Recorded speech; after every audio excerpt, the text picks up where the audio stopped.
por las dudas. ¿Quién más? ¿Sorsoli? Sorsoli. Listo. Ahí está. Están habilitados los dos. Ahí tenemos doble testigo. Por las Para dudas. ayudarle Bien. al que graba siempre. Está bien. Igual siempre hay alguno que graba y sube al Face, no se preocupen. Sube las filmaciones al Face. En los grupos.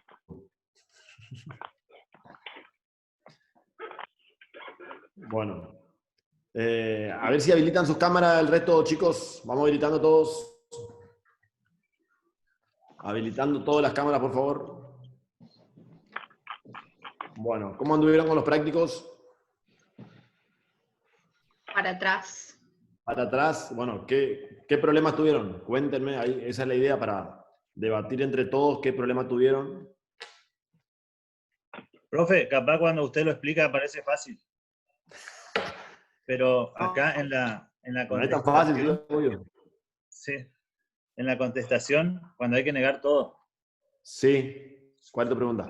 Yo niego, por ejemplo, el horario y el lugar donde ocurrió el accidente. Y después, Sí. cuando hago mi demanda, pongo el mismo horario y el mismo lugar. ¿Cómo la demanda, no? Cuando sea la contestación. Cuando contesto. Para empezar de vuelta la pregunta. A ver. En la demanda, en la primera que hice, Sí. pongo un horario y pongo un lugar.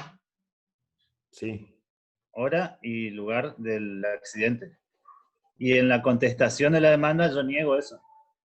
Niego que haya ocurrido tal día, tal hora, y niego que haya ocurrido en tal lugar. Vos tenés que negar que haya habido un accidente, niego que accidente alguno haya ocurrido en ese lugar, en ese día y en ese horario. Así tenés que ir negando. Eso niego en la contestación. Sí. Pero después en mis hechos, cuando pongo qué es lo que pasó, sí. la verdad de los hechos pongo ese mismo lugar. No, bueno, pero podés poner ese mismo lugar o podés poner, no fue ahí, fue a media cuadra antes, fue a media cuadra después, fue del otro lado, ¿me entendés? Eso es lo que vos tenés que... Claro, yo me encontré en la situación que yo estaba negando algo que después digo que pasó.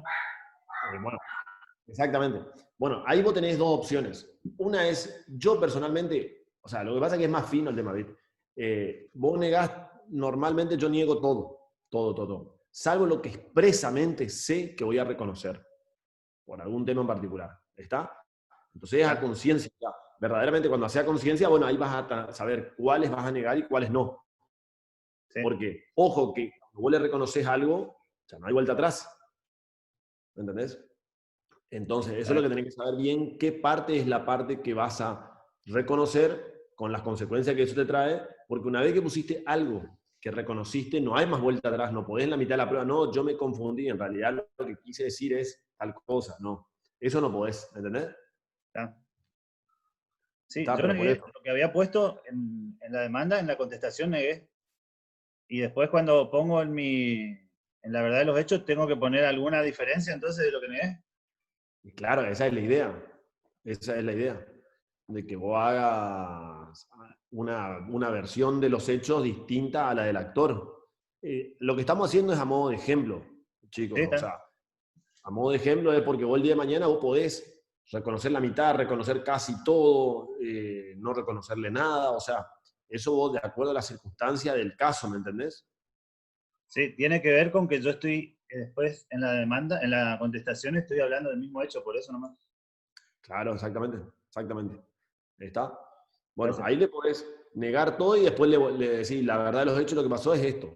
O decís, negás de las 100 afirmaciones, negás 80 y las otras 20 las reconoces y sobre esas 20 trabajás de que reconociste y ahí le agregás toda tu versión de los hechos, ¿me entendés?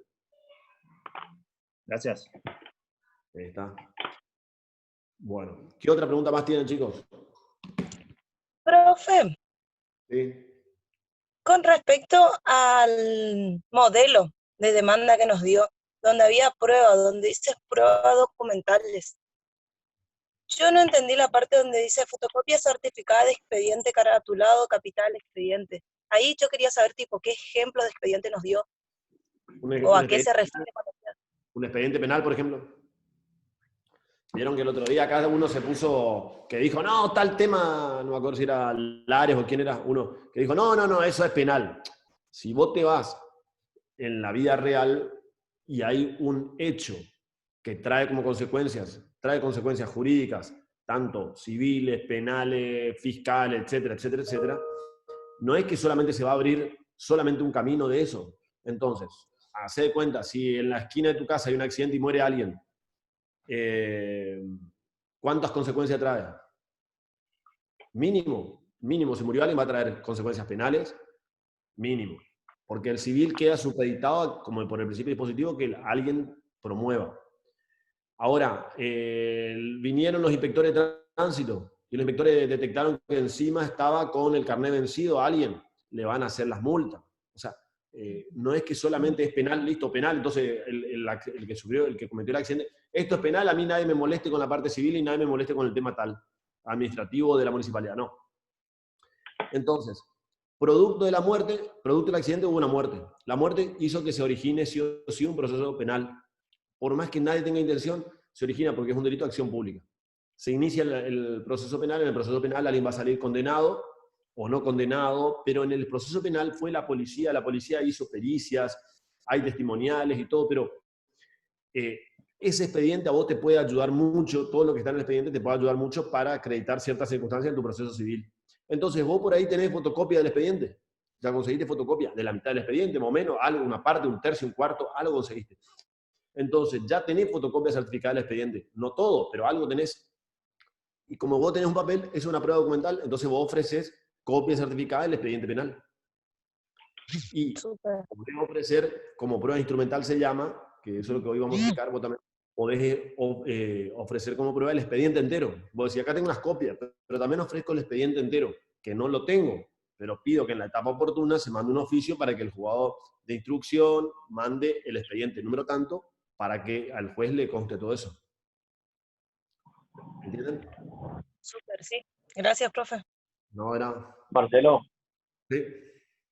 sí, hoy en día en el Chaco, bueno, más allá de la pandemia, pero antes de la pandemia ya se estaba practicando que lo que sea instrumental, como está diciendo la parte penal, el juzgado pide de antemano, o sea, como prueba para la audiencia preliminar, Claro. ya la pide para analizarla antes. Ah, está. Normalmente, hoy en día, en muchos lados se utiliza, hay distintos sistemas con el tema de la audiencia preliminar, que, bueno, justamente eso es lo que vamos a hablar hoy. A ver, antes de ir a la audiencia preliminar, quiero ver porque lo que hoy vamos a explicar son los procedimientos que siguen luego de contestar la demanda. ¿Está? Entonces, antes de avanzar con ese tema de la teoría, que el otro día no terminamos bien eso, quiero saber qué otras dudas tuvieron antes de que nos pongamos a avanzar con la teoría y poder solucionarles lo que ustedes tengan de problemas con los prácticos. Profe, ¿qué tal? Sí. Buenas tardes. Buenas tardes. Yo le quiero hacer una consulta. Más que nada es en el tema de la contestación de demanda. ¿Vio? Sí. Yo hice mi demanda, creo que está mal igual mi contestación. En la parte de los hechos, vio que hay que negar todo lo que dice la demanda. ¿Bien? Eso va en la negativa. Sí. Y en la parte de los hechos de la contestación de demanda, digamos, contar mi versión del cuento, yo había hecho mi demanda respecto a una orden de desalojo por falta de pago de alquiler y por vencimiento del contrato. ¿Bien?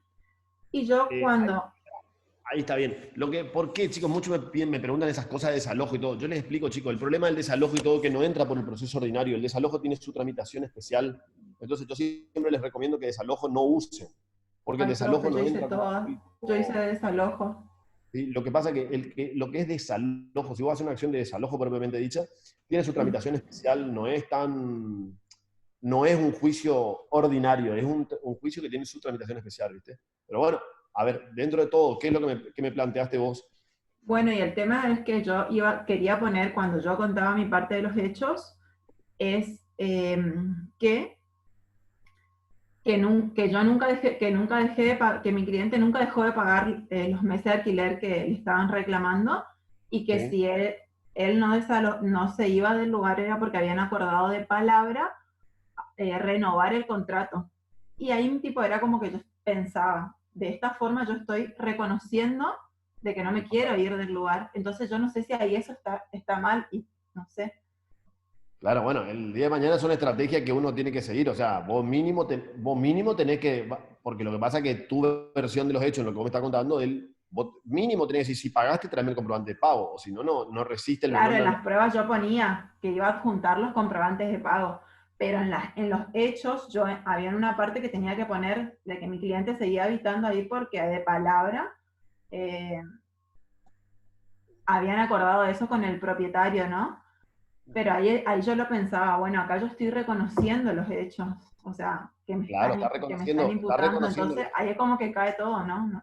Ahí claro, se está me hizo un reconociendo la embole. existencia del contrato, está reconociendo un montón de cosas, sí, obviamente. Sí. Sí, o sea, el día de mañana es una estrategia, o sea, que ustedes, bueno, el día de mañana tienen que saber qué van a negar y qué van a reconocer. Claro. ¿Está?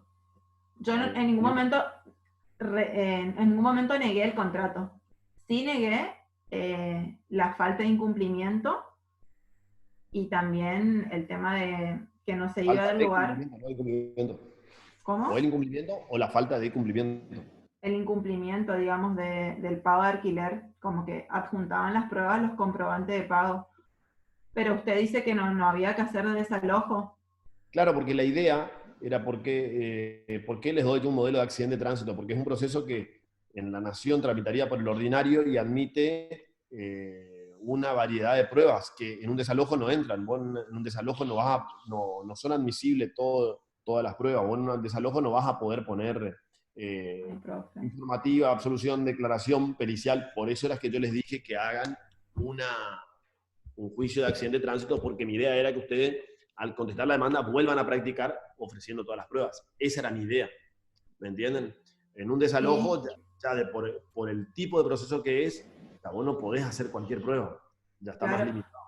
Profe, ¿sabe por qué yo hice desalojo pensando para no hacerle recopiado lo que usted hizo, como para pensar un poco más?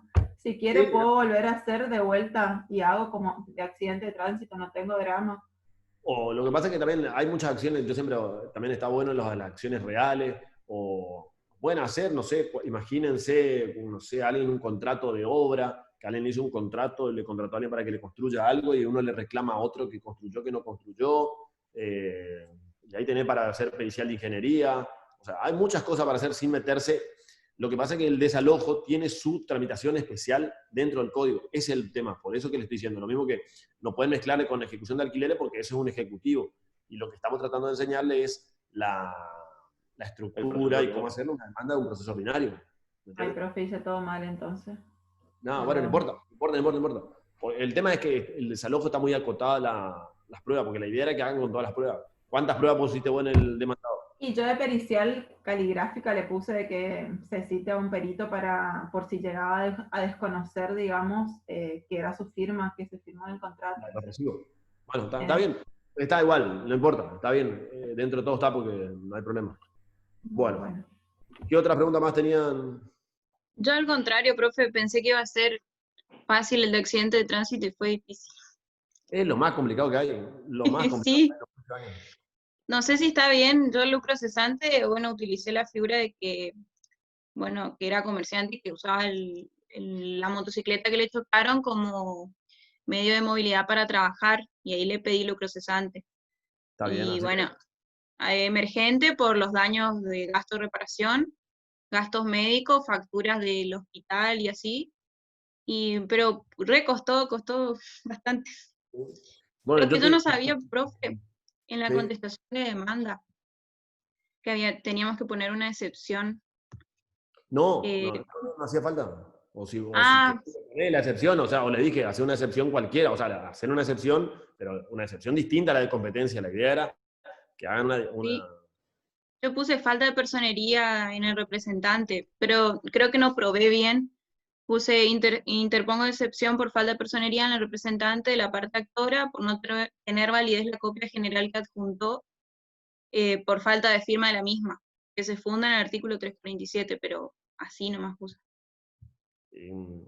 está más o menos. Sí, me ¿Qué incorrecto. más? No sabía cómo acreditar eso, cómo acreditar la falta de personería del representante de la parte actora. Está. Ojo, en la práctica eso no es una excepción de falta de personería, ¿eh? Eso es otra cosa, o sea, es la forma en que se acreditó nomás, pero no es la falta de personería en sí. Ahí está. Ah, Bueno, Profe, ¿qué otra duda? yo, Te escucho. en la contestación de demanda se tenía que hacer una reconvención. No necesariamente. No, a ella le Ah, complica mucho. y yo hice así, o sea, eh, porque no estuve la última parte de la clase pasada y vi el video nomás. Y como puse así como dijo, ¿cómo era?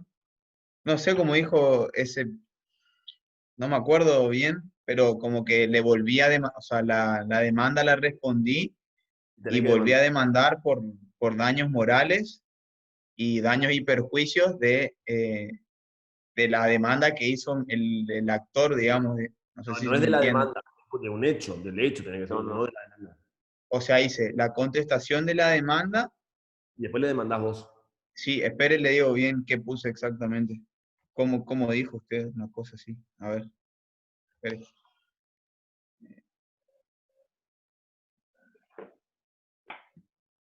Te esperamos, hermano, no hay problema.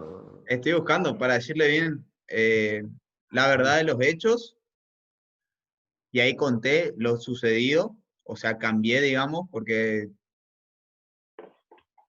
Y después puse, eh, ¿dónde está? Atento a todo lo narrado por mi mandante, vengo a demandar al señor, o No sea, es a demandar, te vengo a reconvenir. Reconvenir. ahí, vengo a reconvenir sería, Claro.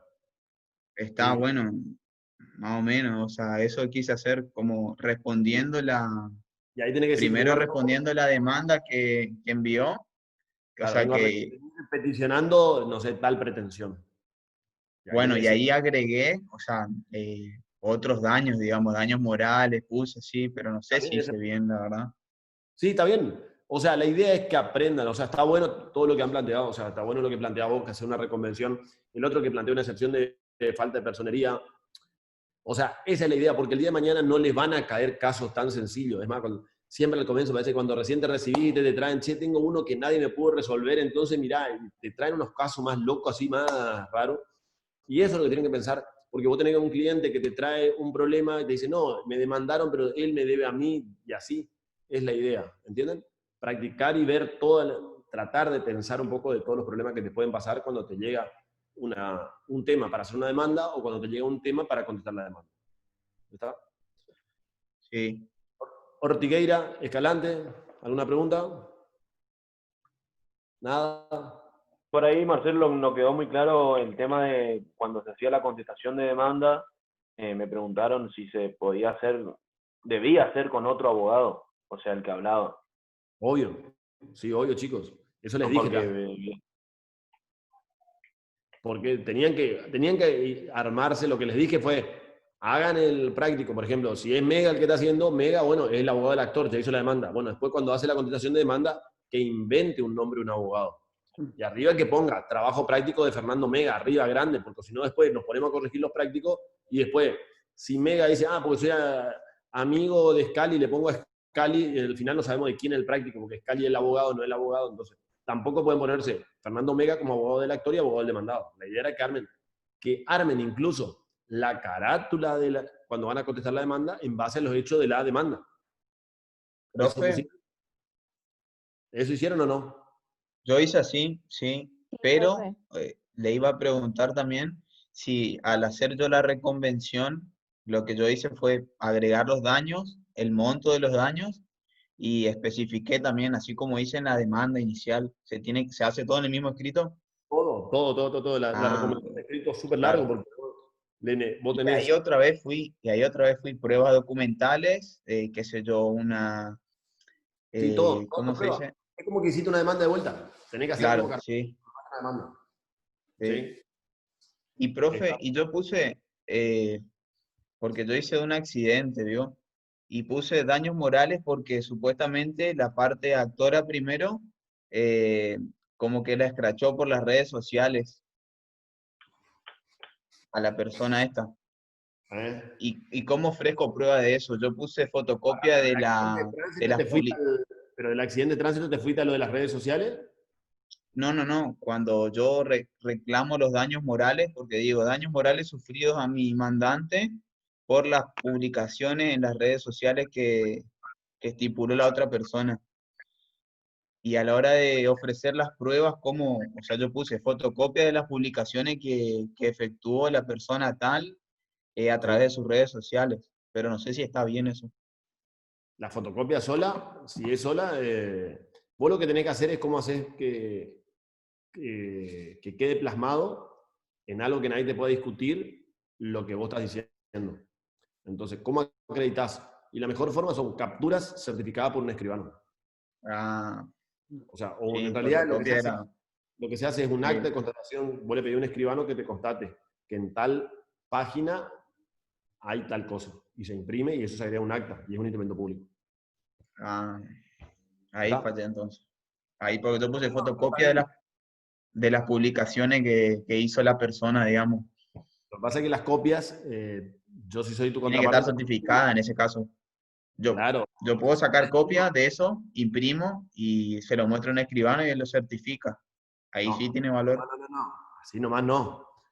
No es la idea, porque un escribano para certificar algo tiene que certificar que pertenece a algo. Él tiene que entrar, corroborar y todo eso funciona, se hace en un acta. Él no te puede certificar, porque él no está certificando una foto de algo igual. Tiene que certificar con un acta. ¿Me entendés? No es una fotocopia. Ya. Bueno. Profe, y en ese ejemplo que dio Scali, si él sacó captura de algo que publicaron y después el escribano entra, digamos, para ver que está ahí y eliminaron, y él ya tiene, ¿qué pasa? No sirve de nada. No sirve como instrumento público, no puede, porque el escribano no puede dar fe de lo que dice Scali, menos de lo que dice Scali. Si vos sos escribana, vos te vas a jugar porque Scali dice, no. Vos tenés que hacer un acta. El acta se conforma de dos partes. La parte en la que alguien viene y le requiere algo al escribano, entonces así. En este acto viene Scali y requiere de mi autorizante, dice el escribano, pone en el acta, que constate que entrando en el Facebook de tal persona existe la publicación de tal cosa. Acto seguido, procedo, y ahí tienen que poner todo, por ejemplo, procedo a entrar, a ingresar en la página web www.facebook.tal cosa. Entro en el perfil de tal y veo tal publicación, que se imprime y se agrega a la presente como constancia. ¿Me entendés? O sea, el escribano tiene que constatar que él hizo, que ingresa, que hace, que ve y que imprime, y es eso lo que... Y a partir de ahí, el otro puede borrar y ya no pasa nada. Vos ya tenés certificado. Profe. Es lo que cuando siempre les digo que vos tenés algo antes de que cambie la situación para hacer una demanda, tenés que munirte de hacer certificar las cosas que pueden cambiar, sacar fotos y hacer certificar en un acta que el auto está chocado de tal manera antes que tu cliente lo arregle, y así todas las cosas que vos tenés que munirte antes que puedan cambiarse. ¿Sí? ¿Te escucho, Cali? Después, en otra parte de la demanda que usted nos mandó primero, ustedes, la parte demandante, designaba un perito. Proponía la designación de un perito. No. Claro, el proponer es la designación de un perito en general, de una determinada especialidad. Y vos ofreces uno que es consultor técnico. Y en la contestación yo cambié eso, o sea, puse nomás también lo mismo, pero otro nombre. No sé si eso se puede hacer o en la contestación uno no puede proponer una designación. Sí, por eso ya les mandé todo. Le dije que lo demás es todo igual. O sea, todo idéntico. Claro. O sea, sí. La pericia, si ya el actor ya dijo que quiere la pericia accidentológica, se va a hacer la accidentológica. Vos como demandado podés decir, o si reconveniste con más razón, podés decir, bueno, está bien que la pericia que ofreció el actor se haga y le agrego tales puntos de pericia. Y ofrezco como perito de mi parte, que perito de parte no se llama consultor técnico a tal persona.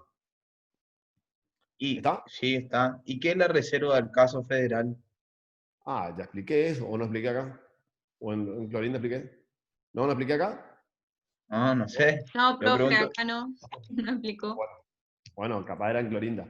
Bueno, la reserva del caso federal es, si ustedes se acuerdan, alguno cuando estudió constitucional, vieron que se estudió el recurso extraordinario federal, artículo 14 y ley 48. Dentro de todos los requisitos que tiene para el recurso extraordinario federal, dentro de los miles de recaudos, hay uno que es importantísimo, que es, vos no podés llegar a la corte, uno de los requisitos para llegar a la corte con un recurso extraordinario, después que perdiste en primera instancia, después que perdiste en cámara, es que te dice así, vos tuviste que haber introducido la cuestión federal en tu primera presentación. ¿Qué significa eso? Haber dicho cuando te presentaste por primera vez de que, señor juez, te vengo a avisar que si pierdo, vos vas a estar vulnerando derechos de regambre constitucional y te aviso que voy a ir hasta la corte. Y el que contesta la demanda, lo mismo, es decir, señor juez, yo vengo a contestar la demanda y te aviso que si pierdo, o sea, cualquiera de los dos dice si pierdo, me voy a ir hasta la corte y te aviso que vos me vas a estar afectando derechos de regambre constitucional. Entonces eso sería una cuestión federal. Eso tenés que hacer en tu primer escrito, si sos actor en la demanda, si sos demandado en la contestación de demanda. Cuando el que pierda apela para ir a cámara, tiene que ponerlo dentro de un párrafo de la apelación, avisándole a la Cámara, te aviso Cámara que si pierdo me voy a ir a la Corte, y el que contesta el recurso de apelación para ir a la Cámara, lo mismo. Habiendo hecho esas dos cosas, te habilita a poder hacer el recurso extraordinario federal. O si no, vos el día de mañana no lo hiciste y te olvidaste, llegaste a la Cámara, querías un recurso extraordinario federal, vas a pagar, vas a hacer el recurso, vos le vas a pedir la plata a tu cliente, le vas a pedir un dineral de plata para gasto, un dineral de plata de honorario, hiciste todo y te van a rechazar y te van a decir, usted se olvidó de poner la reserva del caso federal. Ahí nomás, ni siquiera te van a decir, pero está bien hecho, está mal. No, te olvidaste de la reserva del caso federal, entonces usted no puede ir a la corte. Por más razón que tenga. Entonces vos pones ese parrafito y estás cubierto. Profe, pero eso entonces, si pone, por ejemplo, el actor, el demandado también está obligado a poner, ¿es conveniente poner o se puede poner o no? Porque, por ejemplo, si pone el demandado y no pone, pone el actor y no pone el demandado y llega a la corte, ¿de todas maneras le arrastra al otro? ¿O cómo es el tema? Perfecto. Yo soy actor y vos sos demandado. Vos por Aragán no ponés y yo te gano en cámara. Yo gané en cámara. Yo no tengo... ¿Para qué me quiero ir a la corte si gané en cámara? Entonces, ¿quién va a hacer el recurso? Vos, yo. Ajá. Claro, voy a hacer en el caso que haya puesto el... Y si no, me... Y bueno, ahí te respondiste solo. Ahí te respondiste solo. Profe, una consulta.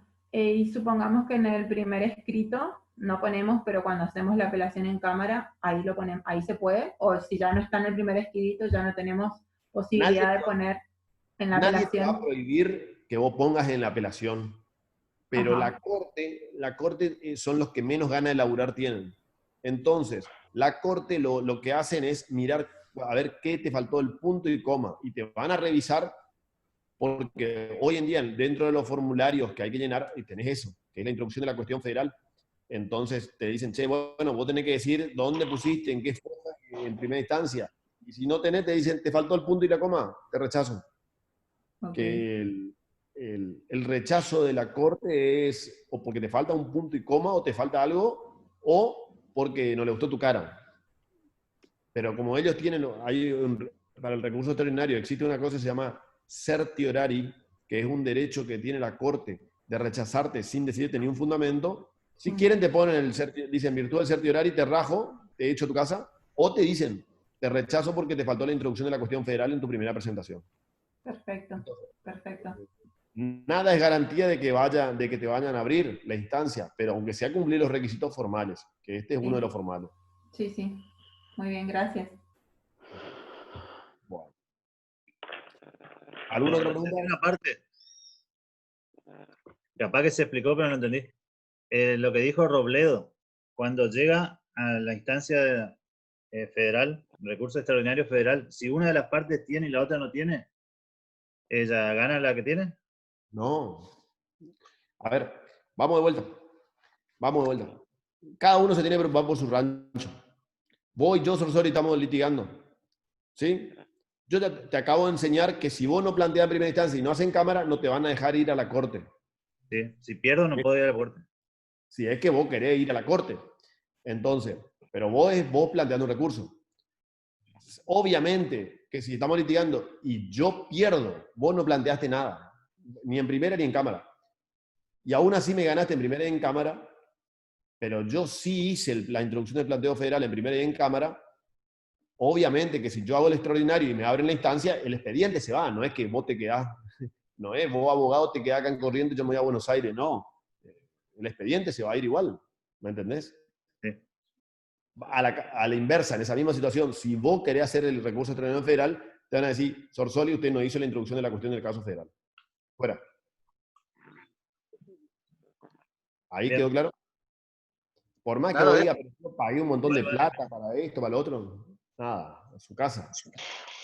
eso era lo que yo le preguntaba. Pero claro, así es. Ahí está. Y él te expliqué. Pero el proceso es uno solo. El proceso es uno solo, o sea, no es que el proceso va a ir la mitad del juicio, la otra mitad va a ir, no va a ir, no, es el que quiere apelar con un recurso extraordinario federal e ir a la corte, tiene que haber hecho la introducción de la cuestión federal. El que quiera apelar. Si no quiere apelar, tu recurso no va directamente. ¿Está? Bueno, igual eso de las bolillas más adelante, no se preocupen. Entre dos le hacemos la pregunta, ¿eh? Bueno, pero ahí Profe. Robledo y Sorsoli, ¿entendieron? ¿Sí o no? Sí, no se puede pedir si no pusiste en el primer escrito. Pero si el otro pide, tenés que ir igual. Claro, pero no es que vas, te vuelvo a decir, no es que te vas, el proceso se va. Sí, el proceso continúa. Si es que él hace el extraordinario y logra que le abran la instancia, el proceso se va a la Cámara. Porque es como que vos te digas, che, listo, si yo no contesto la demanda, a mí ni me llamen, no me moleste para el juicio, porque yo nunca pedí para ir al juicio. Que es una de las teorías que se rechaza. O sea, a mí no me molesten, che, porque cuando le demandaron a mi cliente, yo ni contesté, mi cliente ni contestó, así que a él, por favor, no lo molesten más. No, no tiene nada que ver. Bueno. ¿Y vos, Mega? ¿Ni una pregunta, Mega, hoy? No, profe, quiero ver nomás cuando usted corrija nomás ver qué lo que hice, si entendí bien o mal. Obvio que tenía muchas dudas, pero lo hice, pero no. Estoy esperando nomás que para ahí me voy a dar cuenta si entendí bien o mal. Bueno. ¿El resto, chicos? Sí. Sí, que hice todo mal, parece, porque no puse. En ningún lado puse planteo de reconvención. Bueno, está bien. Ahora que me decís, voy a revisar bien el tuyo. Así te pongo un... Qué va, bueno. Tenía que poner... Elsa estaba queriendo hoy, desde hoy estaba levantando la mano. Señora Gómez, abriendo su micrófono y le escuchamos. Sí, buenas tardes, doctor. Buenas La tardes, palabra niego se puede reemplazar por no me consta en los escritos. No me consta que mi cliente haya cruzado la calle. No me consta o niego que mi cliente... ¿Cuál es la palabra más que tiene peso? A ver, yo le enseño lo que dice el código. El código dice negar o reconocer. El código no dice poner no me consta. El código no dice eso. Usted puede poner y usted puede poner lo que quiera porque nadie le va a poner un revólver en la cabeza si usted puede escribir de tal o cual manera. El código dice negar o reconocer categóricamente cada uno de los hechos. Eso dice el código. Después, el día de mañana, cada uno usted haga como quiera. Hoy tienen que poner niego o no aprueban el curso. Así nomás. Fácil. ¿Bien claro? Sí, gracias. Sí. Con respecto, Barreto. Sí. Con respecto así, por ejemplo, lo que plantea el compañero de reconvención, ¿usted tendría algún modelo para enviarnos así del planteo de reconvención? Pará, yo me la pasé años armando mis modelos y vos querés decir es fácil, ¿dónde meto todos los modelos, doctor, que tenga la computadora? Para que hacer mal el trabajo, nada más. Pase la carpeta completa. Mirá, tengo un compañero, un amigo acá, el doctor Dot y el doctor Rey puede dar fe. Está recibido, ¿viste? Y hace poquito, viste, la otra vez me dice, Marcelo, me pasé el modelito me pasé el modelito del otro, le digo, pará un poquito, le digo, me la pasé cuántas horas le digo haciendo para que vos vengas en un ratito y me pidas todos mis modelos. No, pará. Tráeme una docena de factura, por lo menos algo. Y costó que traiga la docena de factura, ¿sabes? Bueno. Doctor. Sí. En realidad, una consulta más nomás. Yo hice una demanda por un despido sin causa, ¿estaba bien? No. No, eso es laboral. Muy mal, Mega. Ahí no bueno, ni te demanda, te he hecho, hermano. Y bueno, eso es lo que no estoy entendiendo, porque usted me dijo el otro día, sí, yo sé que usted me dijo, pero yo creí que usted no me había entendido a mí, pero ¿por qué no se puede hacer? ¿Por qué por procesal civil y comercial? No, procesal laboral. Profe, ¿y yo sabe por qué hice desalojo? Porque cuando usted dice que hagamos la demanda, usted dice puede ser de desalojo, accidente de tránsito, y nombra un par de cosas, y entonces por eso yo elegí el desalojo, pero si quiere, y si usted me deja, yo hago de vuelta. No hay problema. Voy a mirar, pero no creo que haya dicho desalojo en realidad, pero bueno, capaz me equivoqué. No hay problema. Doctor. Pero esperen. Mega, te explico por qué. Primero. Sí, porque no estoy entendiendo. La verdad que ahora el doctor Rey me dice procesar laboral y chino básico, nunca supe que había procesar laboral.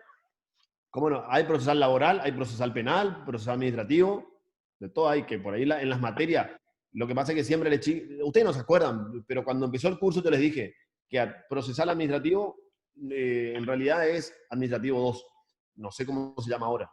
Procesal laboral se da como una mini bolilla dentro del laboral. ¿Por qué todo eso? Porque laboral, administrativo y esas materias así, el procedimiento. Fíjense que ustedes procesal constitucional, ustedes dieron procesal constitucional, no se ve en ni un lado. Se ve algo dentro de lo nuestro. ¿Por qué? Porque todos son variaciones chiquititas que aplican todo el civil. Entonces, la cantidad de testigos, o sea, primero, ¿cómo se hace la demanda? Laboral. La ley laboral tiene ciertos requisitos específicos que te dice cómo tiene que, algunas cositas de, por ejemplo, la personería, el número máximo de testigos varía, es decir, hay un par de cosas que vos no podés hacer, ¿entendés? No podés hacer igual al civil, por eso les digo, no mezclen. Porque si no también me va a decir, bueno, hago una querella penal, y sí, la querella también podés hacer, podés hacer la acción civil dentro de la parte penal, pero no, o sea, vamos a hacer una demanda civil y comercial. ¿Entendés? Procesal laboral se da ahora, Marcelo. Ahora se actualizó la currícula, sí. Está. Se da como una materia aparte. Sí, esa es estaba dentro del procesal penal. Procesal penal y laboral. Doctor. ¿Tu plan está procesal penal laboral? Bueno, sí. Procesal penal sí está una materia más larga, pero antes no estaba procesal laboral como una materia en sí. Ahora están juntos procesal penal y procesal laboral. Bueno, esto de procesal civil, Mega, ¿está? Así que un cero nomás y ponerte a rehacer, te doy tiempo hasta mañana. Doctor. Sí, le escucho. No, yo no sé si me pasó, borré accidentalmente o qué. En el grupo habían subido el modelo que usted puso de contestación. La cuestión que yo no lo encontraba, entonces agarré y hice, siguiendo la estructura de la demanda, hice la contestación y reconvención. Eso no me quería comentar, ¿no? Miraré si está o no está. Miraré si está bien o no está bien. Pero era más fácil preguntarle en el grupo, ¿alguien me puede volver a pasar? Y listo, ya te pasaban. Y no, se me pasó. Después tuve un día y medio sin que es larga la contestación por video. En un minuto le decís si esto están todos conectados al WhatsApp todo el día, mañana, tarde y noche, y ahora en la cuarentena. Cuando dejamos de estudiar procesal, sí. Sí. Bueno, chicos, ¿qué otra duda más tienen? El resto. Marcelo, para que quede claro, reconvención no es necesario que lo hagan. Eso ya explicamos que no hace falta. ¿Está? No hacía falta reconvención. Sí, pues yo le metí, pero ¿qué se cree? Vamos a contestar. Bueno, está bien. Bueno, ni una duda más entonces los prácticos. Habíamos llegado entonces hasta la contestación de demanda. El tema es en el proceso, ¿cómo sigue en el proceso? El proceso, ustedes van a encontrar que en el programa dice, cómo usted tiene que aprender el hilo de cómo funciona. Antes que siga, Sí. pásenos ya una foto de su programa. Todos estamos pidiendo programa viejo y no tenemos. No, bueno, no importa, en cualquier programa, a ver, ahora justo no tengo ni siquiera acá tengo el Porque programa. no está igual en el nuestro.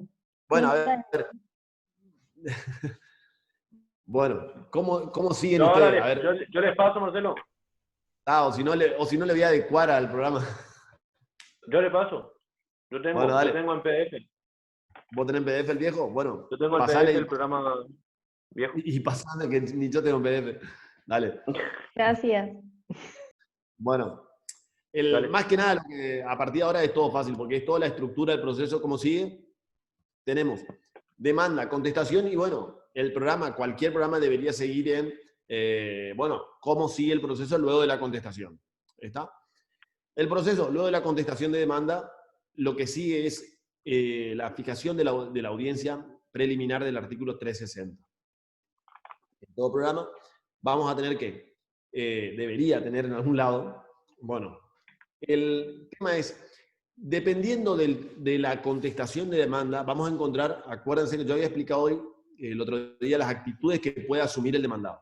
El demandado puede asumir distintas actitudes. Una es negar todo, otra dijimos que era allanarse, decir, tener razón en lo que me pedís y lo que decís y lo que pedís. También habíamos dicho que se podían combinar con todas las cosas que eran, combinar con recusaciones, con planteos, con las excepciones, que dentro de las excepciones son los planteos de incompetencia, planteos de falta de personería, etc. Bien lo que dijo Scali, que se está durmiendo, la reconvención, puede hacer la reconvención. Entonces, pero otra cosa que puede hacer también el demandado es reconocer la existencia de los hechos tal como fueron alegados por la actora. ¿Pero qué? Pero darle un significado o una consecuencia jurídica distinta. Es decir, los dos dicen que el auto venía por tal lugar y que el otro auto venía por tal otro lugar y chocaron, los dos están de acuerdo en cómo se chocaron los autos. Nadie discute. ¿Está? Pero uno dice que corresponde aplicar tal ley provincial y el otro dice no, corresponde aplicar la ley municipal, la ley no sé qué cosa, el reglamento de no sé qué cosa, que dice que el que tiene derecho de paso no eras vos, eras yo. O sea, los dos se ponen perfectamente de acuerdo en cómo ocurrieron las cosas. Uno dice, sí, perfecto, yo te choqué a vos, chocamos los dos en la punta, chocamos los dos en tal forma, y perfecto, tu auto se rompió de tal forma y el mío de tal forma. Pero la ley dice que yo tenía derecho a pasar y el otro dice, no, la ley dice que tenías vos derecho a pasar. ¿Está? Esa situación la pueden trasladar a cualquier cuestión de la vida real. Discuten dos personas y dicen, sí, perfecto. Como cuando ustedes se encuentran y discuten por algún tema de la facultad, dicen, sí, ya sabemos que esto pasó así, pero para mí la ley dice que yo tengo razón y vos decís, y el otro dice, no, para mí digo que tengo yo. Cada uno dice, yo tengo la razón, no, yo tengo la razón. ¿Está? Entonces, esa cuestión, cuando ambas partes están de acuerdo sobre cómo ocurrieron los hechos, ocurre, y muchas veces, no van a creer que no ocurre muchísimas veces. Cuando ocurre muchas veces eso, la cuestión no hace falta ir a un proceso de etapa probatoria, un proceso donde tengamos que probar. O sea, no va a hacer falta desde probar de que este auto es mío, de que el otro auto es tuyo, probar de que un auto venía por acá, que el otro auto venía por allá, probar de que a uno le pasó tal daño y al otro le pasó lo otro. No, estamos relevados toda esa prueba, una pericial relevado de testigos, relevado, todo eso vamos a estar relevado. ¿Por qué? Porque nadie discute cómo fueron las cosas, sino lo único que se discute es una cuestión que se llama de puro derecho. Entonces, cuando en la etapa procesal siguiente a la contestación de demanda, el juez mira y advierte que la cuestión no necesita probar nada. ¿Por qué? Porque no hay nada a discutir, no existen, ¿qué es lo que no hay? Hechos controvertidos ni conducentes. Cuando no existiendo hechos controvertidos y conducentes, la cuestión, ahí tienen que anotar, si no hay hechos controvertidos y conducentes, la cuestión se decreta como de puro derecho. Anote, porque esas frases se suelen olvidar, se confunden o escriben mal. La cuestión se decreta o se declara, si quieren ponerle, como de puro derecho. Y el juez suele ordenar lo que se llama un traslado a las partes por su orden. ¿Qué es un traslado a las partes por su orden? El traslado a las partes por su orden es decirle, ¿saben qué? Esto no hay nada que probar.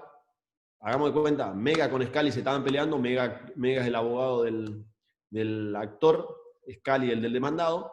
Bueno, un traslado a las partes por su orden significa y por tantos días. El juez puede fijar un plazo. Le dice, por ejemplo, por 6 días cada uno. Le dice, Mega, llévate vos los 6 primeros días del expediente y después Rodas, Scali. Para que cada uno haga un reconto, como si fuera un alegato final por el cual dice cuáles son los motivos del por qué él tendría que ganar. Cada uno, obviamente, porque Mega va a decir, yo tengo que ganar por esto, y Scali, yo tengo que ganar por esto. Y el juez directamente dicta sentencia. Evitamos ¿qué cosa? Todo el periodo probatorio. ¿Quedó claro ahí? Esa parte. Para todos, no hay ninguna duda. Bueno, ahora, pasa muchas veces eso, aclaro, pero sí, Robledo, ¿bien? No, le pregunto, antes de que, porque en ese momento ya va a estar trabada la litis, ¿no? O sea, ya hay una demanda en la administración. Antes de llegar a eso, si tanto el actor como el demandado reconocen, o sea, hay un allanamiento, no conviene, más vale en la, ¿cómo es que se llama? En la etapa previa. Espera un poquito, Robledo. Me estás mezclando y armando un merengue que nadie va a entender nada. Esto no es el allanamiento, no mezcle con allanamiento, porque esto no es allanamiento. Allanamiento es el demandado viene y dice, sí tenés razón, los hechos pasaron de tal forma y tenés razón en que vos sos el que tenés derecho a ganar 100.000 pesos que me está reclamando, 20.000 de tal cosa y 50.000. Yo no dije eso. Yo dije, el demandado contesta la demanda reconociendo que los hechos fueron como fueron alegados por el actor, pero está diciendo que la consecuencia jurídica es otra. Está diciendo que no tenés derecho a cobrar los 100.000 que querés. O sea, el accidente ocurrió como fue, pero en realidad el que me tiene que pagar sos vos a mí. ¿Está? Profe, creo que puede surgir de mi demanda. Yo, cuando demando, digo que a la que le demando pasó el semáforo en rojo y le chocó a mi demandada, o sea, a mi mandante. Y en la contestación de demanda digo que fue al revés. Entonces, la cuestión de puro derecho sería que yo, como cuando le estoy demandando, me fundo en tal artículo y me corresponde tanto. Claro, esa es de puro derecho, pero no es... Y no la es, otra diría que es culpa concurrente. No, Pero ahí no pará, sería echa- de puro derecho. no mezclen. Están mezclando con el concepto de culpa, no culpa, que el otro, o sea, vamos por parte. Si vos decís que un auto pasó en rojo, o sea, que el otro dijo que vos pasaste en rojo, y vos venís a decir, no, la que pasaste en rojo sos vos, hay hecho controvertido. Listo, se abre la causa prueba. Terminado el tema. Bien. Terminado, bien. O sea, todo lo demás le mezclaste con la culpa y todo eso no tiene nada que ver. Profe, una pregunta. Sí. Y eso sería, o sea, lo resuelve el juez en su despacho y ahí... Claro, el juez va a resolver, luego de contestar la demanda. El traslado de las partes. Luego de contestar la demanda, va a ordenar el traslado a las partes si es que la cuestión es del puro derecho. Y si la cuestión no es del puro derecho y hay hechos controvertidos y conducentes, que era lo que habíamos estudiado cuando vimos la bolilla de prueba en general, ahí el juez ordena ¿qué cosa? Va a ordenar la apertura de la causa de pruebas con la fijación de la audiencia preliminar que está en el artículo 360. Y en esa audiencia es donde las partes tienen que venir, y hoy en día es donde las partes tienen que prestar declaración, solamente las partes prestan declaración en lo que en la nación se llama absolución de posiciones, que ya vamos a ver en una de las orillas que sigue, vamos a ver la absolución de posiciones, y ahí es donde donde el juez, primero de todo, va a ordenar, lo que él va a hacer es ordenar el proceso. ¿Y cómo ordena el proceso? Primero de todo, él tiene que decir, establecer y fijar, es decir, los hechos, o sea, esto es lo que tienen que anotarse. En la audiencia del 360, el juez tiene que, primero de todo, decir, los hechos controvertidos y conducentes son estos. Al hacer eso, el juez ya está dejando en claro sobre qué debe versar la etapa probatoria. ¿Quedó claro hasta ahí? Punto siguiente. El juez debería, en la práctica no lo hace, pero debería, para evitar que ustedes tengan que estudiar tanto procesal, debería decirle la carga probatoria de tal hecho le corresponde a este y la carga de tal le corresponde a tal otro. Es decir, ¿O si es prueba compartida, Marcelo? ¿Cómo, perdón? ¿O si es prueba compartida o de la carga probatoria? Si la carga probatoria es lo que se dice es prueba común. Prueba común. Bueno, esta prueba tienen que impulsarla entre los dos. ¿Está? Va a decir, por ejemplo, el que tiene que probar de que el contrato existe es el abogado del actor, la parte actora. El que tiene que probar, por ejemplo, en el caso que dijo hoy el ejemplo, no me acuerdo quién era de acá de las chicas que dijo el del desalojo, era el que tiene que probar el pago va a ser el demandado que reconviene. El que tiene que probar tal cosa es el actor, y así respectivamente. Entonces, hasta ahí tenemos que el juez está diciendo cuáles son los hechos controvertidos, punto 1. Segundo, está diciendo a quién le corresponde la carga probatoria. ¿Está?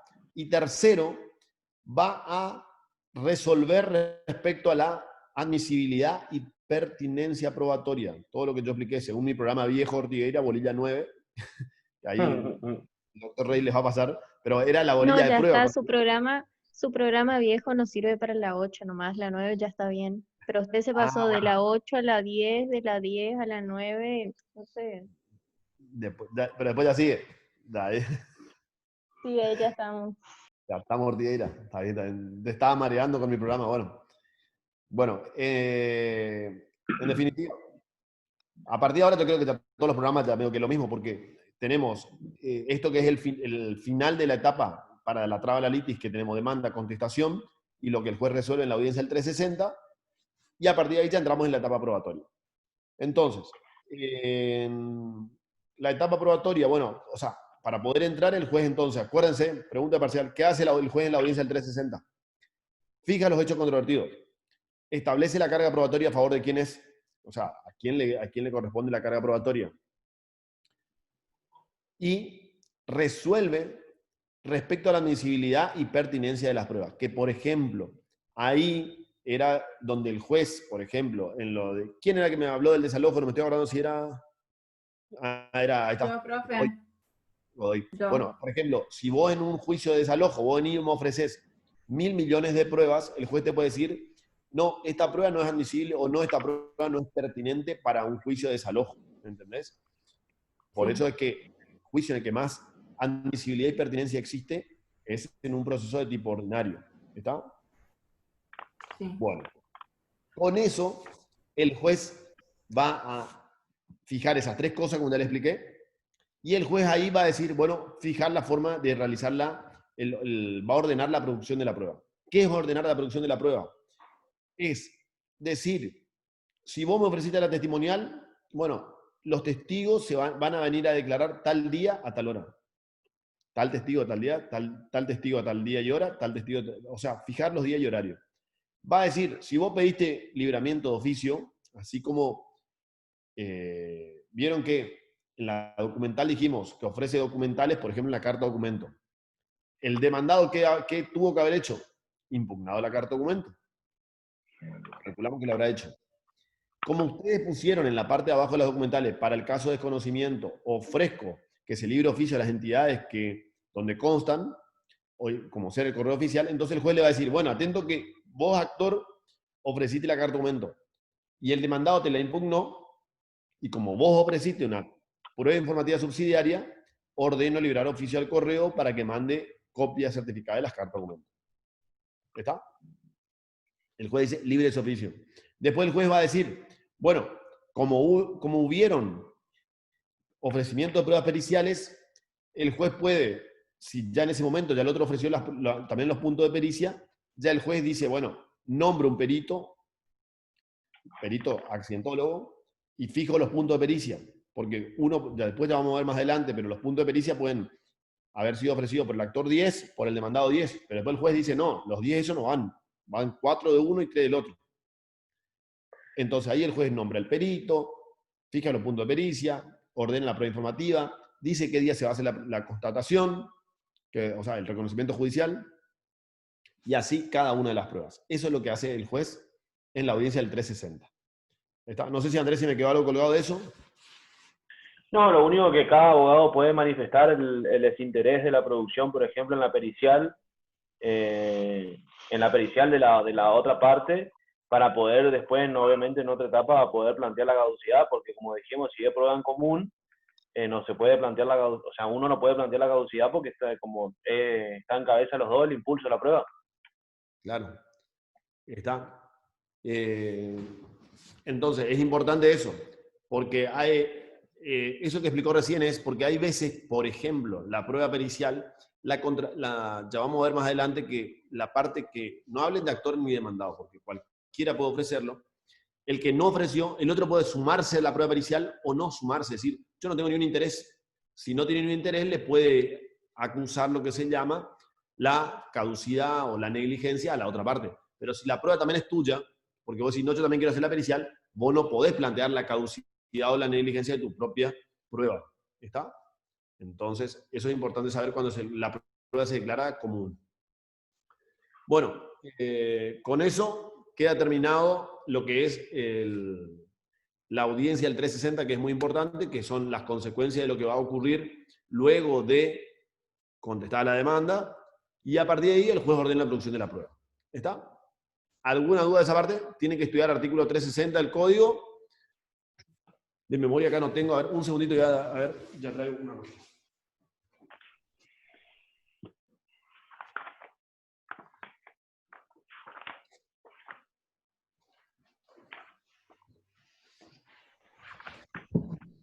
Ahí tienen que saber, chicos. Bueno, 360 es importante.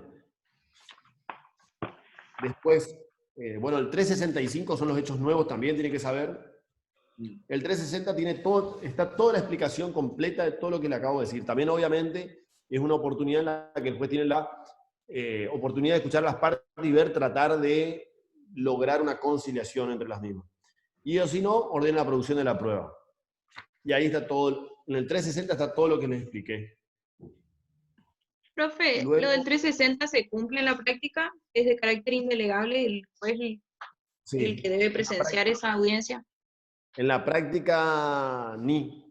O sea, a veces sí, a veces no, depende de cada juzgado. En el federal medio que, mirá, mi experiencia es, acá tenés dos juzgados federales, en el juzgado federal 1, que es el más viejo, en el juzgado federal 1 vos te ibas a esa audiencia y ya tenían redactada todo el acta. El acta estaba lista. El acta decía, bueno, lo único que le agregaban en la computadora era la absolución de posiciones, pero ya tenían todo medio proveída la prueba estaba todo listo. Obviamente que conciliación y posibilidad de conciliar nunca pasa en la audiencia, entonces ya tenían todo listo, todo proveído, la parte se hacía la absolución de posiciones, e incluso a veces lo que hacían, dice, el juez ordenará la producción de la prueba. Entonces, ¿el juez qué hacía? Fíjense que yo dije, tiene que fijar los hechos controvertidos y conducentes y la carga de la prueba. Acá en Corrientes sacaban una providencia que decía, los hechos controvertidos y conducentes son los que resultan de los niveles de demanda y contestación de demanda. ¿Está? Y la carga de las pruebas corresponden a las partes pertinentes. O sea, no decían nada. O sea, decía, vayan y lean la demanda, la contestación, de ahí saquen y cada uno adivina a quién le correspondía la carga de la prueba y arréglense. Y la orden de producir las pruebas decía, se formarán los cuadernos de prueba y se proveerá la prueba. En definitiva, no hacían nada en la audiencia. Eso acá, yo digo lo que dice el código. Después, en otros lados no sé cómo funciona. En el federal. Y en el provincial acá ahora están queriendo hacer algo similar con la oralidad. De tener una audiencia similar a esta en la que el juez va a decir todo lo que les expliqué. Están queriendo hacer una primera audiencia para eso y en Corrientes se estableció con el proceso de oralidad, que es una primera audiencia donde el juez fija todo eso y una audiencia final para las testimoniales, en la que entre la primera y la segunda se deberían producir todas las pruebas, o sea, se ordena la producción y se deben producir todas las pruebas. Y para cuando llega la audiencia final, en la audiencia final deberían declarar todos los testigos, todos juntos el mismo día. Y si algún testigo no está, igual sigue la cosa. Así es como debería ser. Con el doctor Dotti ya estuvimos ya en una audiencia que le llevé ahí a una para que fue incluso una de las primeras acá que se hicieron del proceso de oralidad acá en Corrientes. Después voy a ver si les consigo, porque en las audiencias ahora como se filman, esa ya no, con la oralidad ya no se pasa un acta como es en el federal y como eran antes, sino que con la oralidad queda filmado y la filmación teóricamente queda incorporada al proceso. O sea, no se transcribe. Bueno, ¿alguna pregunta de eso, chicos? 360, sí o sí. 365 tienen que saber. 366, que son los hechos nuevos, que todo eso ya habíamos visto. 367, plazo de producción de pruebas también. sepan. 368.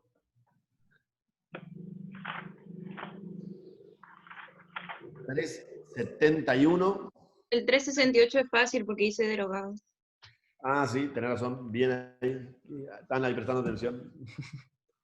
369 no. 370.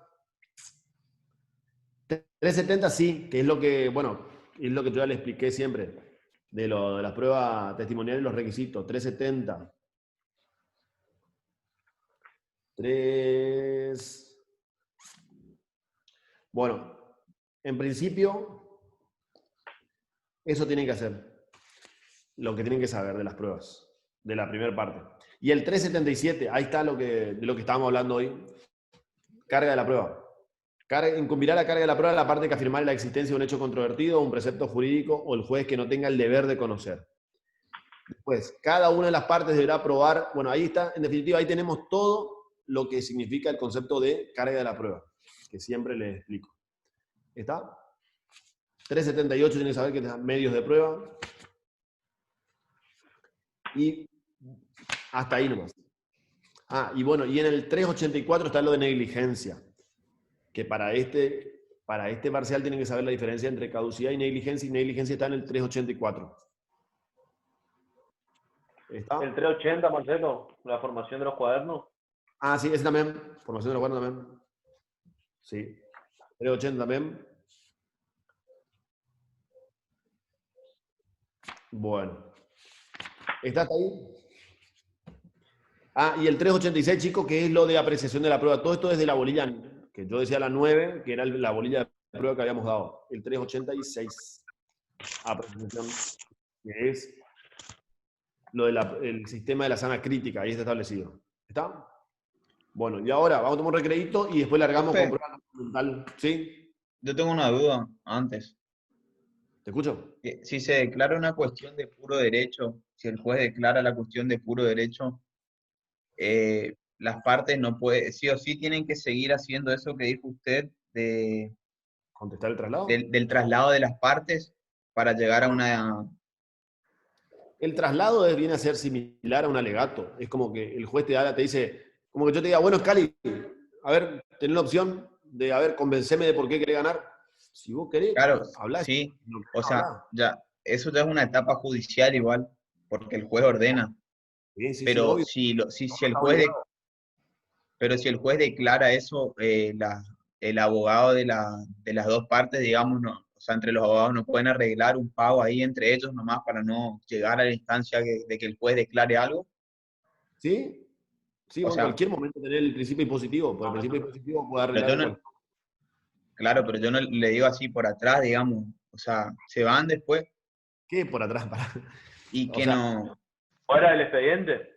Claro, o sea, que los abogados de común acuerdo nomás entre ellos se juntan y dicen, che, reconozco esto, vos reconoces esto y llegamos, pagamos tal monto. Lo que pasa es que si está un proceso, vos podés hacer por atrás, como vos decís, cualquier arreglo, pero todo acuerdo tiene que estar plasmado por escrito y presentado al expediente. Claro, pero y en el expediente ellos se allanan nomás, dicen, reconozco esto. Está mal, es que eso no se hace. No, eso está muy mal hecho, o sea, no, tampoco ya se allanan, o sea, se allana el demandado al actor, a la pretensión del actor. Lo que puede ser un desistimiento, Marcelo. Claro, pero eso normalmente, o sea, lo que te conviene siempre, salvo por algún tipo de estrategia procesal en particular, es que el acuerdo refleje todo. ¿Me entendés? O sea, que sea un convenio transaccional. Vos tenés un convenio donde se acuerdan entre las partes hacer tal cosa. El pago o manifiesten el pago. Si ya se pagó todo, es lo que digo. Claro, que hagan un acuerdo nomás y que no llegue una decisión del juez. O sea, no se llega a esa etapa de que cada parte manifieste su derecho que le corresponde y que el juez lea después eso. Y bueno, pero es que por eso esto es la aplicación del principio dispositivo que habíamos visto al comienzo. En cualquier momento vos podés hacer una transacción, en cualquier momento. Antes del dictado de sentencia, obviamente. Hacer lo que se llama un convenio transaccional. Que eso era lo que habíamos visto. Sí, lo que no se debe hacer fuera del proceso. Porque me acordé. Ahí está. Bueno. Se hace un convenio. un convenio, lo que se llama es un convenio transaccional, donde vos podés acordar la forma de pago, el monto, el cómo, el cuándo, todo. Todas las características de cómo se va a arreglar el juicio. Que es lo que se suele hacer. Eso era lo que yo le quería decir hoy, antes de iniciar eso, si se podía estar en una etapa conciliatoria primero, pero ahora que leímos el 360 dice que el juez escucha las partes y si ve la posibilidad lo manda a una etapa conciliatoria. No estaría entendiendo la pregunta. Si los dos están dispuestos a arreglar la cuestión, ¿para qué judicializan o para qué judicializar? ¿Por qué no se van a una etapa de conciliación primero? Pero la respuesta es sencilla. Muchísima gente hay mal acostumbrado que hasta que vos no le tenés con el cuchillo en el cuello no arreglan. Entonces tenés que meterle la demanda, tenés que meterle seguir. Después tenés algunos que, bien asesorados o mal asesorados, el abogado le dice, mirá, te demandaron por 1 millón, si seguís esperando vas a perder 1 millón más intereses. Si vos arreglás y podemos conseguir arreglar por 500, te está ahorrando 500, ¿me entendés? Entonces, al tener algún abogado que le dicen así, después tenés otros abogados que le dicen, no te preocupes, esto vamos a ganar, y después pierde por el 1 millón más intereses. O pierde el 1 millón, los intereses y no le dice nada, y después le van y le embargan la cuenta por 1,5 millones y sale, che, ¿cómo? Y bueno, todas esas cosas pasan en el medio, o sea, vos podés le pueden asesorar que arregle y el abogado no, o sea, el abogado le asesora y el cliente no quiere, o el abogado no le dice y el cliente quiere. Tenés que ver quién tienen que estar de acuerdo los dos para que se pueda hacer una conciliación. Y si ahí lo hace por cada caso en particular, digamos así, pero está bien. Está contestada la pregunta. Bueno. ¿Alguna duda, chicos? ¿El resto? Y vamos a arrancar con prueba documental. No sé qué, Ortigueira, ¿qué número de bolilla tenemos para prueba documental en tu programa? La 11, ya seguimos bien. Bueno, ahí ya seguimos bien, listo. Bueno, vamos recredito son 4:10 pasadita. A las 1:30 alargamos prueba documental. ¿Está? Vamos recredito, chicos. Y documental e informativo hacemos. Bueno, chicos.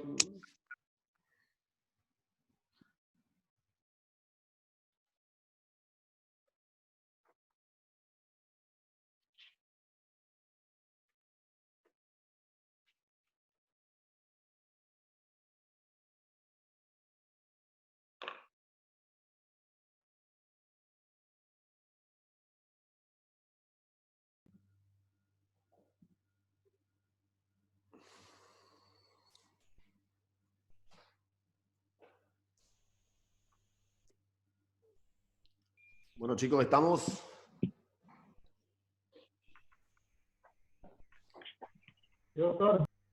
Sí, estamos. Bueno, Doti, Rey, Doti, ¿ya está o no? Doti, no le veo.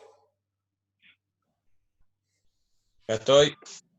Bueno, cuando quieras, todo tuyo. Bueno, chicos, vamos a hablar de la bolilla que se refiere al concepto a lo que es el concepto de prueba documental, ¿sí? A los medios de prueba, en sí, prueba documental, ¿no es cierto? Bueno, cuando hablamos de prueba documental, ¿no es cierto?, vamos a decir como concepto que se refiere a todo objeto o cosa, o es decir, lo que sean medios, instrumentos, ¿no es cierto?, que son susceptibles de representar una manifestación de voluntad. Esa manifestación de voluntad, ¿no es cierto?, se puede expresar de diversas formas, ¿no es cierto?, se puede exteriorizar de diversas formas. No solamente cuando hablamos de documentos vamos a referirnos al papel que contenga el signo característico del signo de escritura, sino también se encuentra contemplado dentro de los documentos lo que se refiere a, por ejemplo, a fotografías, planos, cuadros, y lo que contenga también un DVD, un CD, un pendrive, ¿cierto? Son también elementos que van a a exteriorizar, ¿no es cierto? Dentro, pasando ya a lo que es el concepto de lo que es la prueba documental, vamos a pasar a la clasificación. Su clasificación, ¿no es cierto? Disculpa que te interrumpa. Entonces, para aclarar, lo que vamos a explicar es lo que ustedes habían visto dentro acá, que vemos como prueba documental, es lo que procesalmente o desde el punto de vista legal se lo denomina como prueba documental, o incluso en algunos lugares se lo denomina prueba instrumental, utilizando en cualquier, como sinónimos, ambos conceptos, tanto el de documental como instrumental. Les quede claro, acá como dice, que se denomina documento es a todo objeto susceptible de representar una manifestación de pensamiento, con presidencia de la forma de esa representación. Es decir, ¿está correcto lo que se explicó? Que documentos no solo van a ser lo que uno en primer momento cree que son papeles, sino que las pruebas documentales o instrumentales no terminan ahí en el simple papel, sino que es como todo lo que se fue explicando. O sea, hoy en día puede ser, como siempre explicamos, un pendrive, un DVD, una filmación en cualquier medio que exista hoy o que en el futuro exista, ¿está? Fotografías y también, obviamente, todos aquellos contratos, papeles escritos por una persona, ¿está? Todo eso va a configurar lo que son cualquier tipo, que esté en cualquier tipo de soporte. Exactamente. ¿Está? Papel virtual, Bueno, CD, todo. Está correcto. Ahora sí. Bueno, entonces volviendo de vuelta a la clasificación, como bien ahí el doctor le está facilitando el Power, atendiendo entonces, se pueden clasificar la prueba documental, ¿no es cierto?, atendiendo a su contenido, ¿no es cierto?, en declarativos y meramente representativos. Esos declarativos, a su vez, se subdividen, esa clasificación, ¿no es cierto?, por así como bien dice en el Power, por el índole de la declaración. ¿Sí? Por el índole de la declaración, entonces vamos a encontrar a los dispositivos, documentos dispositivos e informativos. ¿Sí? Los dispositivos son aquellos documentos, ¿no es cierto?, que constituyen, modifican o extinguen relaciones jurídicas. ¿Sí? Como ser, por ejemplo, como bien dijo hoy el doctor, el ejemplo de un contrato. ¿Sí? En cambio, dentro de los informativos, son aquellos que se van a limitar a dejar constancia solamente de una determinada situación de hecho, como por ejemplo, una historia clínica. ¿Sí? Realmente se limitan a dejar una constancia. Luego, siguiendo con la subclasificación de los declarativos, tenemos por los efectos de la declaración. ¿Sí? Y ahí encontramos a las confesorias y a las testimoniales. Las confesorias son aquellos documentos que van a dejar ver la manifestación de los terceros, ¿sí?, que no tienen carácter de parte. ¿Sí? Son esos documentos, van a dejar ver esas manifestaciones de los terceros, las confesorias.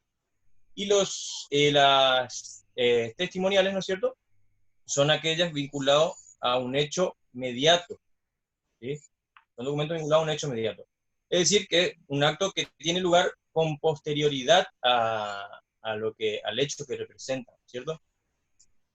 Luego pasamos a bueno, por su contenido, pasamos a los meramente representativos. Los meramente representativos son aquellos, como bien dice, que son aquellos que no contengan una declaración. Los declarativos, no sé si me olvidé de definir, son aquellos que, como dice, contienen una declaración, ya sea por quien lo ha creado, ¿sí?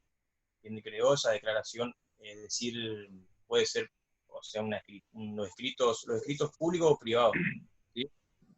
Es decir, por quién fueron creados.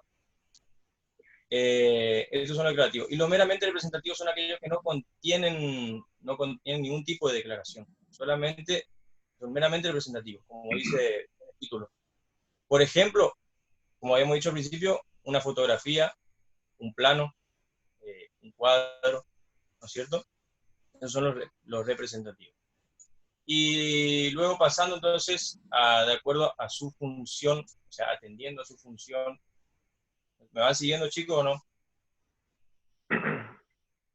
Sí, profe. Cosas así. Sí, bueno. Cualquier cosa me van diciendo nomás. Bueno, quedamos entonces atendiendo a su función. Los constitutivos o meramente probatorios, ¿sí? Esos constitutivos, ¿sí? Vamos a decir que son necesarios para que el acto jurídico sea válido. A ver, por ejemplo, son aquellos que son exigidos por la ley, ¿no es cierto?, para que esos actos, ¿no es cierto?, que se realizan tengan validez. A ver, un ejemplo puede ser, sí, o puede ser, por ejemplo, que para las donaciones se exige, las donaciones de bien inmueble, por ejemplo, una escritura pública. Exactamente. Entonces, el contrato donde figura la escritura, donde figura la donación, es un contrato que por su función, es un documento que por su función es un contrato de tipo constitutivo. Significa que sin ese documento no existe la figura jurídica. ¿Por qué? Porque requiere, para que surja el derecho, la constitución a través de ese documento. Y luego, los meramente probatorios son aquellos actos que un valor jurídico que tienen solamente un solo instrumento probatorio que tiene un valor jurídico. Que sería, no sé, que entre las partes A le vende algo a B y que entre las partes firmen o no un documento. Que solamente que tenga un valor probatorio entre las partes. Sí, cualquier otro elemento que sirve para probar algo. O sea, son elementos probatorios, pero no hacen a la validez en sí de que surja el derecho. Exactamente. Y luego, entonces tenemos, meramente probatorio, y los más importantes, ¿no es cierto?, que tenemos que son atendiendo, ¿no es cierto?, a los sujetos. Ahí encontramos, ¿no es cierto?, los documentos públicos y privados. ¿Sí? Ahí, los documentos públicos. Para aclararles, todas las demás clasificaciones son importantes, pero la más importante es esta última que estamos dejando acá, que es la que va a clasificar en documentos públicos o privados. O sea, hay dos que son las más importantes, la de públicos y privados, y una más que más adelante lo vamos a explicar, porque esta es la que el código y toda la tramitación del juicio en sí hace la gran diferencia dependiendo si el documento es emanado de un sujeto público o de un sujeto de tipo privado. Claro. Entonces, como bien dijo el doctor ahí, los documentos públicos son aquellos que son otorgados, considero, o emanados de los funcionarios públicos o aquellos depositarios de la fe pública, ¿no es cierto? Siempre y cuando dentro de los límites de su competencia, ¿no es cierto? Y con las formalidades que exige la ley, ¿sí? El valor probatorio de estos es por sí mismo, es decir, no hay necesidad de que medie un reconocimiento por la parte, ¿sí? Porque como muchos sabrán, tiene un valor probatorio pleno erga omnes, ¿sí? El documento público. Y bueno, dentro de estos documentos públicos, ahí creo que en el Power del doctor estaba la enunciación de la numeración, perdón. En este momento estamos buscando el artículo 289, que es la enunciación. Sí, el artículo 289, donde habla de qué se refiere a qué son los instrumentos públicos, ¿cierto? Y ahí tenemos las escrituras públicas, con las copias de tus testamentos, después todos los demás instrumentos que son emanados, ¿no es cierto?, otorgados por los escribanos, también títulos emitidos por el Estado Nacional, Provincial, y así más, que están enumerados en los artículos. Ahí para aclararle, en definitiva, dice la enunciación, esta es la enunciación del nuevo Código Civil, que habla de que son instrumentos públicos, las escrituras públicas, sus copias o testimonios. Acuérdense que yo siempre cuando les hablaba de los poderes, por ejemplo, yo les decía, el poder que tiene el abogado es un primer testimonio. ¿Se acuerdan que yo siempre les explicaba eso? Les decía, no es el original. Bueno, ahí es donde el Código Civil está haciendo mención de que ese es un instrumento público. ¿Está? Seguimos. Bueno, entonces eso con el documento, en cuanto a documentos públicos. En cambio, los documentos privados son aquellos que emanan de los terceros, ¿sí?, o de las partes, y que carecen de ese valor probatorio, ¿sí? No son igual de los documentos públicos, ¿no es cierto? Carecen de ese valor probatorio hasta que se acredite la autenticidad de la firma, ¿no es cierto?, de su firma, ya sea por un reconocimiento expreso o tácito, ¿sí?, o a la parte que se le atribuye, o por cualquier otro medio de prueba, ¿sí? Pero hasta que no surja ese reconocimiento, ¿no es cierto?, carece de valor probatorio estos documentos privados. Pues, bueno, pasando a la... ¿Sí? No, para terminar de cerrarle el tema de documentos públicos. Entonces, la pregunta es, ¿cuál es la diferencia? Bueno, ya más o menos yo siempre le fui haciendo mención de cuál es la diferencia entre un instrumento público y un instrumento privado. Eso es lo que tienen que aprender, que quede bien claro. El instrumento público, primero, que la principal característica que tiene es que hace plena fe, como siempre le digo, hasta que sea, aprendan ese versito, redarguido de falsedad. ¿Está? Van a ser plena fe hasta que sea redarguido de falsedad. ¿Qué significa? Que si en el instrumento público dice que algo ha ocurrido de tal o cual manera, que alguien ha entregado tal o cual cosa, que alguien ha pagado tal suma de dinero en presencia del oficial público, que puede constatar la existencia de algo, o como hoy les decía, el caso que vimos, para el caso que preguntó la compañera, era de constatar que en la página de una red social existe tal o cual publicación. Bueno, si el instrumento público dice que entrando en el día de hoy, a la hora tal, entrando en tal red, se puede, en tal red social, poniendo tal cosa en la barra del buscador, se constata la existencia de tal cosa, bueno, lo que dijo el escribano, que vio, que ocurrió en su presencia, que él pudo percibir, que él percibió por su sentido de la vista, que pudo corroborar la existencia de algún elemento, si el escribano está certificando que una firma está siendo puesta en su presencia por el señor Juan Pérez, bueno, ese acto que el oficial manifiesta como ocurrido en su presencia es respecto a lo que él está dando fe. Y eso hace plena fe. ¿Y qué significa? Que hasta que no exista lo que se denomina un juicio de redargución de falsedad, que ese juicio, ahora vamos a ver las vías, tiene su tramitación, y hasta que en ese juicio no se obtenga una sentencia favorable para el que plantea la redargución de falsedad, significa que gana el que está planteando que lo que el instrumento público dice es falso, hasta que no haya una sentencia firme en dicho sentido, todo lo que consta y dice en ese instrumento público como basado en presencia del oficial público, hace plena fe. ¿Está?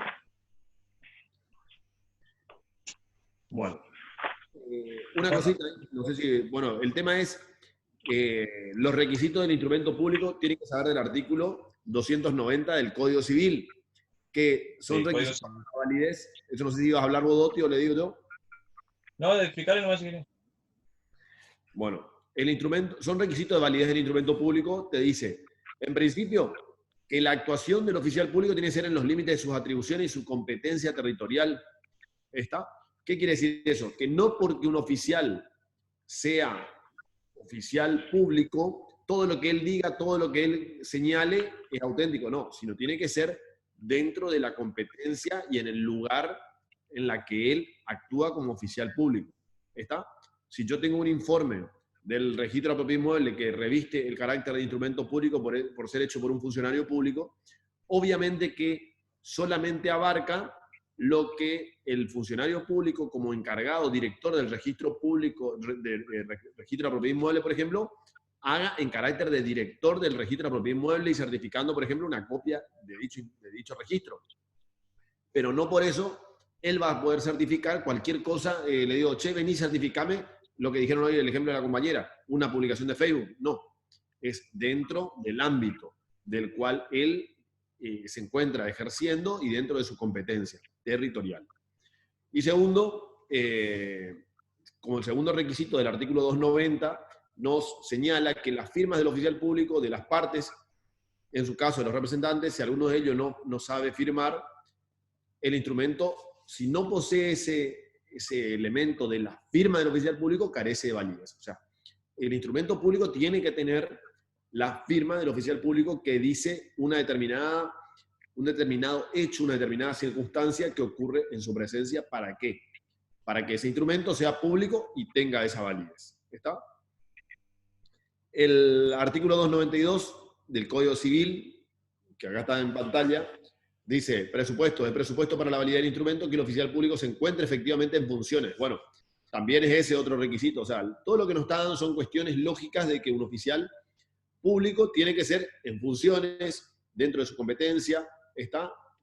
Es importante que se encuentre efectivamente en funciones. Bueno, profe, sí, una pregunta. Ahí donde dice firma por sí o a ruego. Si la persona no sabe firmar, el oficial público... ¿La firma a ruego saben cuál es? Cuando uno firma por el que no sabe, digamos así, por un analfabeto o lo que sea.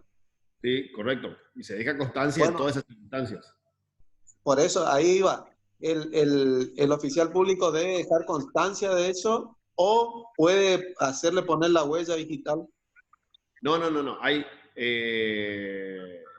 no puede ser suplantado nomás porque sí por la firma en un instrumento público tiene ciertos requisitos. O sea, para las escrituras públicas tiene que estar la firma ruego y ahí recién lo del dedo. ¿Está? Está. Bueno, ahí quedó claro lo del instrumento público. Es importante que tiene que ser un instrumento público otorgado por un funcionario público, si no, el instrumento va a carecer del carácter de instrumento público. Entonces, lo importante para la parte actora y demandado, para ambas partes que van a litigar dentro del proceso, es conocer cuál es el carácter del documento, porque eso va a traer como consecuencia que la parte tiene que dominar y tener en claro, como estrategia procesal, lo que hoy les explicaba. Hoy les expliqué, les fui diciendo que si yo ofrezco una carta documento, yo tengo que pensar que la contraparte va a impugnar, va a decir que es falsa la carta documento. Si yo planteo que la carta documento en mi cabeza sé que es un documento privado y que la contraparte me va a impugnar, como consecuencia, hoy explicó bien Dotti que dijo, son todos medios de prueba, sirven como prueba, los documentos privados te sirven también como un indicio para probar algo, pero la carga de la prueba radica y cae en cabeza de la parte que ofrece un instrumento. Entonces, si yo ofrezco un instrumento, en este caso, y sé ya dentro mío, por lógica de que el otro me va a impugnar la carta documento, tengo que ofrecer la prueba subsidiaria para ratificar, eso es lo que se llama, ratificar que la prueba documental ofrecida por mí es auténtica. Y así es como yo tengo que pensar en mi cabeza cómo voy a ir probando cada cosa suponiendo que el otro me va a negar. ¿Está? Ayer estábamos con Dotti, justamente estábamos una demanda de daño y perjuicio y estábamos planteándonos esas distintas cuestiones. O sea, yo estoy armando una demanda de daño y perjuicio y digo, bueno, yo voy a decir esto. ¿Y qué me va a contestar el otro? El otro me va a decir que es mentira. Entonces, ¿cómo pruebo? Todo tenés que ir pensando en cómo vas a probar que tu papel es auténtico. Lo que vos decís que es verdadero, que ocurrió de esa forma. Entonces, pero la diferencia radica que cuando yo traigo un instrumento que es instrumento público, la gran diferencia es que el otro, al contestar la demanda, tiene que negarlo. Tiene que negarlo, estamos hablando por buena técnica procesal, tiene que negar. Pero la diferencia va a radicar en que el que niega e impugna el documento es quien tiene la carga procesal de impugnar, ya está impugnado, tiene la carga procesal de acreditar la falsedad, no el que ofreció la documental pública de probar su autenticidad, sino el que impugna probar la falsedad. ¿Quedó claro eso? ¿Todos? Sí, ¿Quedó claro? Sí, doctor, pero, o sea, para impugnar un instrumento público, aparte hay que hacer el juicio de reargución. Ahora voy a explicar, no. Si vamos a hablar con claridad, para impugnarse es impugnar. Impugnar como se impugna, impugnando como les enseñé a ustedes en la contestación de demanda. ¿Está? Que quede bien claro. ¿Cómo se impugna? De esa forma. Impugnar significa decir que está impugnado, nada más. No estoy diciendo que ya ganaste y lograste acreditar la falsedad. ¿Entienden? ¿Quedó claro o no? Sí, doctor, sí, sí. No lo veo en pantalla porque estoy transmitiendo la pantalla. Le consulto y, digamos, acreditando la falsedad sería con las pruebas que nosotros vamos a proponer si negamos, o es otra cosa. Es otra cosa. Otra cosa. Vamos por parte. Yo les enseñé a hacer la demanda y les enseñé cómo se contesta la demanda. Hasta ahora les enseñé cómo se contesta la demanda. No les dije qué es lo que va a suceder después. Contestada la demanda, si el que contestó tuvo que haber, estamos hablando, a ver, nadie tiene obligación. Estamos hablando de, si vos vas a contestar la demanda, ¿qué haces? Yo te enseñaría que las documentales ofrecidas por el actor, negalas e impugnalas, negale todos los hechos e impugnale todas las documentales. Todo. Seas documentales públicas o privadas. La pregunta es, de las 10 documentales ofrecidas por el actor, las 8 primeras son privadas. Con mi impugnación, ¿quién tiene que probar esas 8 primeras? ¿Con quién estaba hablando? ¿Godoy era? El demandado tiene que probar. No, Mega. No. ¿Las privadas? Las privadas tienen que probar el actor. No el claro, actor. sí, entendí mal. Sí, el actor. Las públicas son las que tienen que probar Vamos al caso. Vos sos el actor Mega, yo soy el demandado. De las 10 tuyas, las 8 primeras son privadas. Y yo a tus 10 privadas, que una es una cartita de amor, una fotito, una no sé qué cosa, una carta documento, un contratito hecho en una servilleta, un contrato hecho como quiera, y después tus últimas 2 pruebas es una escritura pública y una firma y otro contrato hecho por instrumento público o un documento público. Yo te impugno las 10. Las 8 primeras, ¿quién tiene que probar? ¿Vos que son auténticas o yo que soy falsa? ¿O yo que son falsas? Yo tengo que probar. Correcto. Y las 2 últimas, ahí es donde surge el tema, que yo tengo que saber que las 2 últimas, al ser documentos públicos, empieza a transcurrir un plazo, que es lo que figura acá en pantalla. Yo tengo un plazo, que es lo que figura en segundo término, un plazo de 10 días para iniciar por vía de incidente. Para iniciar, si es que yo quiero por vía de incidente, tengo un plazo de 10 días para iniciar la redargución de falsedad por vía de incidente. Si el plazo, se me venció el plazo de 10 días, ¿qué tengo yo? Ahí ya tengo libre el camino. No es que tengo libre el camino, sino que la única vía que me queda para plantear la redargución de falsedad que dice acá en pantalla es por una acción autónoma de redargución de falsedad. ¿Está? Sí. ¿Les quedó claro? Profe, entonces, ¿qué es eso, doctor, una acción autónoma? ¿Cómo, perdón? ¿Qué sería eso, la acción autónoma? Una demanda de redargución de falsedad. Una demanda, así como le enseñé a ustedes las demandas, en vez de decir un accidente de tránsito, vos vas a hacer una demanda de redargución de falsedad. Un juicio ordinario de redargución de falsedad. Profe, ¿ahí tiene otro plazo o no? ¿Cómo, perdón? Pensé que se me fue a mí. 10 días por vía de incidente. Si vence, ahí tiene que ser por vía, por acción autónoma. ¿Y ahí tiene algún plazo o no? ¿Es un juicio? No, es un juicio nuevo. Entonces, imagínense, a ver, vamos a ponerlo todo en... Yo siempre por ahí traigo todos mis casos que me van pasando a mí. Yo tengo un juicio en el que yo inicié una demanda, siempre les cuento esto, yo inicié un juicio de reivindicación, se llama. Le digo, yo soy dueño, yo vengo acá porque mi cliente es la heredera del titular registral. El titular registral murió, mi cliente es la heredera. Yo digo, el señor Juan Pérez, tenés que rajar del inmueble, porque vos estás metido allá adentro, vos no tenés derecho a poseerlo. Ahí, para que entiendan. Vos tenés que, patita para afuera, tenés que irte. Viene Mega, abogado del demandado, y Mega me dice, no, yo no tengo que irme. O sea, no yo, él me dice, no, mi cliente no tiene que irse, porque yo tengo un boleto hecho por el muerto, O sea, boleto hecho por el que era titular registral que le vendió con firma certificada al cliente de él. Yo miro, así me pasó. Imagínense que el día de mañana, Mega, a vos te toca y te llega un boleto de compraventa con firma certificada. ¿Y quién certifica la firma? Dentro de acá, de 10 años.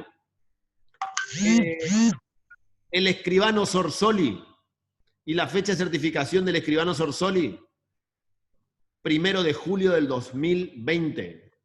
Así me tocó a mí. Uno que era compañero mío de la facultad, que después se recibió escribano, tenían fecha de certificación de firma cuando los dos éramos compañeros de la facultad. Justo me toca ese tema a mí. O sea, más falso era, más trucho esa certificación de firma. Imagínense, sí, o sea, es como que en este momento cualquiera de ustedes le toca el día de mañana, dentro de 10 años, y ustedes se acuerdan, pero si yo era compañero de Sorsoli en el 2020, ¿cómo Sorsoli puede estar recibido escribano certificando con fecha 2020? Entonces inicié una acción autónoma de redargución de falsedad diciendo, ese boleto es trucho, es falso. ¿Ustedes entienden? No el boleto en sí, la certificación de firma. Diciendo, Sorsoli en el 2020 no era escribano, entonces no puede certificar la firma. Es mentira que haya certificado la firma. Y bueno, ¿y cuál es la prueba? Y como mínimo pedí un informe al colegio escribano para que el colegio escribano me diga, che, ¿en qué fecha se matriculó Sorsoli? Y me van a decir, no, en el 2020 no, 2020 todavía era alumno. Sorsoli recién se inscribió acá en el colegio escribano 2028. ¿Entienden? Mando a pedir también al colegio escribano que me diga la hoja de certificación de firma que está usada ahí, ¿en qué fecha se vendió? Porque todo tiene registrado el colegio. El colegio me va a decir, se vendió en el 2029. ¿Entienden? Claro, usted impugnó ya sabiendo las pruebas que tenía. No. Sabiendo que era trucho. Y después claro, sabía la información de la firma del escribano que no podía ser. Eso por un lado. Y por otro lado, mi cliente también me dijo, no, mi cliente es la mujer del muerto. Mi cliente me dice, mi marido jamás le vendió esto, jamás vendió ese inmueble. O sea, mi cliente también me dice, no, nunca vendimos ese inmueble. Entonces, vos tenés que hacer un juicio de redargución de falsedad para impugnar la falsedad del instrumento. Si yo no logro ganar esa redargución de falsedad, él me va a ganar el juicio principal. ¿Por qué? Porque va a lograr decir, yo soy dueño. Me va a ganar a mí mi carta. Mi carta fue, inicio el juicio para echarle porque yo soy dueño. Y él me dice, no, el dueño soy yo. Y me trajo un instrumento público trucho. Entonces, la única defensa que tengo es hacer un juicio. Yo tengo que probar, primero una contestación de demanda, le impugné. Le dije, es falso el boleto. Y ahora lo que tengo que hacer es, que estoy haciendo, un juicio de redargución de falsedad. ¿Entienden? Y además tiene que estar asentado en su protocolo, todo eso, de si el vago no era escribano, ni libro de protocolo ahora tenía. Es que obviamente todo eso mandó a pedir, o sea, ya ahí te empieza a jugar todas las cuestiones. Entonces vos, y eso, ¿qué le va a pedir? Una prueba de informe al colegio escribano que te diga, ¿desde qué fecha Sorsoli es escribano? ¿Desde qué fecha Sorsoli tiene libro de acta, de libro de tal cosa? ¿Desde qué fecha tal cosa? ¿Entienden?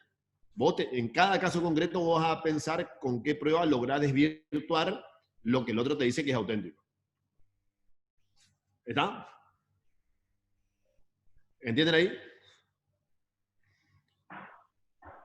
¿Entienden, chicos, aunque sea? ¿Han sido sí, en este caso a usted le sirvió que sabía que era su compañero.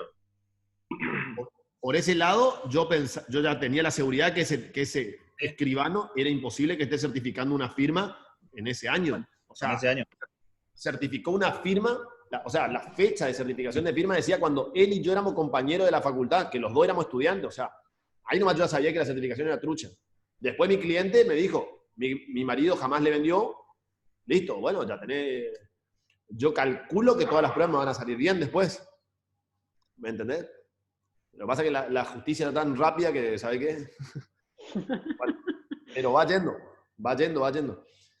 Bueno, eso es saber que cómo, o sea, lo que tienen que saber es, el otro me trae una redargución de falsedad, bueno, el otro me trae un instrumento público, bueno, no es que yo ya perdí, no. Si yo sé que lo que consta ahí es trucho, es falso, contiene una afirmación de un hecho que no es correcto, entonces, ¿qué es lo que tengo que hacer? Tengo que hacer la redargución de falsedad. Tengo dos caminos. El camino del incidente. Los incidentes son más cortos, teóricamente, pero tienen también ciertas restricciones. O vamos a ser tranquilos, mete una demanda, promueve una demanda de redargución de falsedad. Ya un juicio así como con el mismo modelito, chicos, que le mandé a usted, promuevo demanda de redargución de falsedad, le iniciás a quién.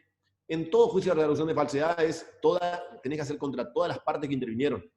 Entonces, la redargución de falsedad, si en el caso que hoy les dije, que Sorsoli era, Mega, vos tenés que iniciar la demanda de redargución de falsedad, vos tenés que iniciarle a las partes que hicieron el boleto, supuestamente, vos no le vas a iniciar a tu cliente. Supuestamente tu cliente le vendió al cliente, al del otro.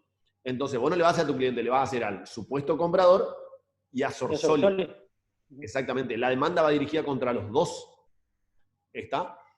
Y eso es un litisconsorcio necesario. No podés demandarle a uno y no al otro. ¿Se acuerdan todos los conceptos que veníamos estudiando? Vos ahí le aplicás litisconsorcio necesario. Por obligación, porque el contrato o es válido o no es válido para todos. Y si lográs la redargución de falsedad, van a decir que es falso y como consecuencia tenés listo para ganar tu instrumento de la reivindicación. ¿Está? Este caso se dio, profe, en el caso de Menocchio, ¿se acuerdan? Que le mataron acá a nuestro comprovinciano acá de la fidelidad. Me acuerdo algo, pero ¿qué es lo que había pasado? No me acuerdo exacto que él... Ahí habían truchado un boleto de compra-venta en una escribanía ahí de Corrientes y que como dejaron abiertos los protocolos, como que hicieron un boleto de compra-venta que Rousseau, no sé cómo era que se llamaba, le había vendido en algún momento eso. Roseo. Y bueno, después se determinó que la firma y todo eso estaban hechas por una pericia caligráfica y todo eso. Se dieron cuenta de que las firmas eran muy recientes y que el documento que decía que se firmó 10 años atrás, por ejemplo, no. Era porque los protocolos estaban abiertos, quedaron abiertos y falsearon eso.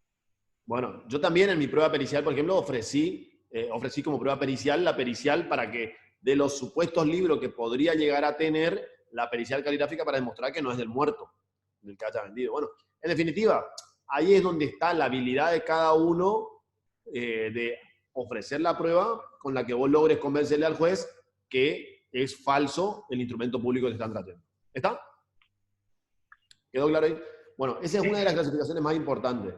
Y luego lo que tenemos, el otro punto de vista, es que, bueno, no había puesto en el Power, no puse justo en el Power, pero es la clasificación en documentos que se encuentran en poder de la parte, documental en poder de la contraparte y documental en poder de tercero.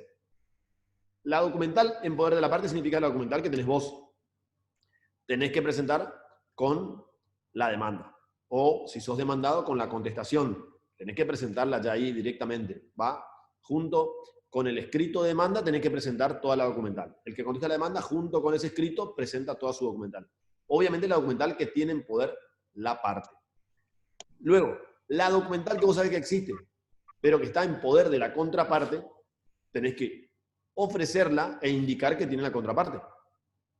Y oportunamente se le va a intimar a la contraparte para que la presente, y si la contraparte no presenta, el juez puede estimar como una presunción en su contra. ¿Está? Le podés ofrecer y decir que tiene él, y es una presunción en contra de él por no haber presentado. Y cuando la documental es una documental en poder de tercero, el tercero no está obligado a presentar, puede negarse a presentarla. ¿Está? Eso es lo importante de las documentales. Como le expliqué recién, y ya vimos la oportunidad de ofrecer la prueba documental, ¿cuál es? Siempre va a ser con la demanda y la contestación, o la contestación con reconvención, en su caso. Cuando alguien contesta... ¿Puedes repetir la documental de tercero? ¿Cómo sería? Pero vos decís que tiene un tercero, en la etapa probatoria se le va a pedir, no obligar, pedir que presente, pero el tercero no está obligado a presentarlo. Esta es la única prueba, Marcelo, que tiene la particularidad de que si son documentos como papel y esas cosas, se ofrecen o sea, se presenta junto con la demanda. Exactamente. Es la única prueba. Claro, vendría a ser la única prueba en la que el momento de ofrecimiento y producción no está separado. ¿Por qué? Porque si es la documental en poder de la parte, Si es la documental por aparte, el momento Claro. de ofrecimiento y producción es uno solo. O sea, acá está, ofrecí y está. Tienen que tener en cuenta una cosa. Yo vi muchas veces un error que tienen algunos, que es, me ha tocado contestar la demanda, y cuando me llega a mí el traslado de demanda, me llega el traslado de la demanda. Por ejemplo, la demanda, y me llegan 10 documentales. Pero en el ofrecimiento de prueba hay 1 o 2. Ahí yo le digo, señor juez, la contraparte ofreció la carta documento esta y esta. A mí después me llegaron 200 papeles, pero él nunca las ofreció. Así que yo las impugno y vos, pero está claro que vos no podés tener en cuenta porque nadie puede presentar nomás. Tenés que ofrecer como prueba. Pequeño detalle. O sea, vos no podés decir, porque presenté ya está. No, tenés que ofrecer como prueba. Para que quede incorporado como una prueba tuya. Exactamente. ¿Ahí está? Bueno, con eso creo que está todo lo documental. Una Yo creo pregunta, que... doctor. ¿Cómo? Una pregunta quería hacer con Sí. respecto a la acción autónoma de redargución de falsedad. Por lógica, creo yo, pero bueno, usted me va a sacar de la duda. ¿Se debe esperar entonces a la sentencia del juicio principal, a la No. resolución de este, no? ¿De cuál decís vos? Del principal no. El juicio al revés, el principal le va a esperar a la realución. Eso, o sea, para dictar sentencia en el principal va a tener que esperar a que termine la acción autónoma y de ahí recién. Sí. ¿Puede ser en el mismo juzgado o necesariamente tiene que ser en el mismo juzgado? Mirá, a mí me tocó que el juzgado dijo que no es, que no tiene tramitante el mismo juzgado. Empezó primero, después el juzgado se declaró incompetente, incompetente en el sentido de competencia, dijo no tiene por qué tramitar por cuerda, dijo. Y me fue, uno tramita en el 12 y otro en el 13. Muy bien, gracias. Y obviamente, en el caso que les conté, por ejemplo, mi reivindicación está lista para dictar sentencia. Y está ese caso, como vos decís, Lares. Está lista y está esperando que tú termines la redalución. Termina la redalución y se dicta sentencia conjuntamente. Obviamente, si la redalución me sale mal, sale que el instrumento es auténtico, o sea, yo pierdo mi redalución y sale que es auténtico, la sentencia para echarle voy a perder. Si la redalución me sale bien, la sentencia para echarle me va a salir bien. O sea, si los dos, o me salen bien los dos, me salen mal los dos. ¿Está? Bueno. Con eso está. Profe, el ejemplo que dio, que la... ¿Cómo? ¿Quién está hablando? No lo escucho. A ver. ¿Quién estaba hablando, chicos? Profe, en el ejemplo que había dado, que la otra... Barreto. En el ejemplo que dio, que la otra parte no había ofrecido los documentos, sino que presenta directamente. Si la otra parte no se da cuenta, ¿el juez puede decir que no había ofrecido y que presentó sin haber ofrecido anteriormente? ¿Sí? ¿O solamente el otro abogado se tiene que dar cuenta seguido? No. O sea, cualquiera puede decir cualquier cosa acá hoy en día. El juez puede decir tranquilamente, o sea, yo te digo el deber ser es, vos querés usar una prueba documental, tenés que ofrecerla y traerla. Si la contraparte no se da cuenta y el juez no se da cuenta que vos no ofreciste y el juez quiere hacer valer, y bueno, pero legalmente no está ofrecida. ¿Y cómo se hace ese planteo que la otra parte ofreció más cosas que no? Y así como te expliqué nomás, o sea, tenés que decir que venía a impugnar las documentales tales y tales y tales, que te llegaron las copias, pero dejar constancia que nunca fueron ofrecidas. Entonces el juez le decía bien grande y en negrita que el juez no puede valerse de eso al momento de dictar sentencia. Lo mismo repetí cuando hace el alegato. ¿Está? Bien. Bueno. No sé, Andrés, si querés o le cortamos lo que vos digas, Andrés. Te dejo a vos si querés seguir. Es medio larguita. Bueno, el puntito de prueba de informe, no sé, como quiera. Si querés vamos avanzando un poco y después... No, o le dejamos nomás y damos la clase que viene. Porque ahí está la parte de caducidad, impugnación y esas cosas que se le va a querer mezclar unos plazos. Ahí Ortigueira dice así que quiere suspender. Ortigueira Bueno, chicos, seguimos la próxima entonces. La próxima vamos a dar para Ortigueira prueba de informes, reconocimiento judicial. Y arrancamos confesional. Y confesional. Le podríamos hacer preparar a alguien confesional. Ortigueira, vas a dar confesional vos con quién. Dale, Ortigueira, ahí habilita tu micrófono y elegí compañeros. A ver, entonces te vamos corrigiendo un poco. Corta, la bolilla esa es fácil, ¿eh? Ortigueira, Cubilla. No hablo más. No habla, no importa. Escalante, que le estoy viendo ahí. Entre tres, a ver, ahí tienen. Entre tres, entre Escalante, Cubilla y Ortigueira para la clase que viene. Y así vamos a empezar a ir repartiendo. La bolilla. A ver. Testimonial. Lares, ¿con quién va a dar Lares? Elija compañeros. Y con alguien de resistencia, doctor, porque se me complica ir a corriente.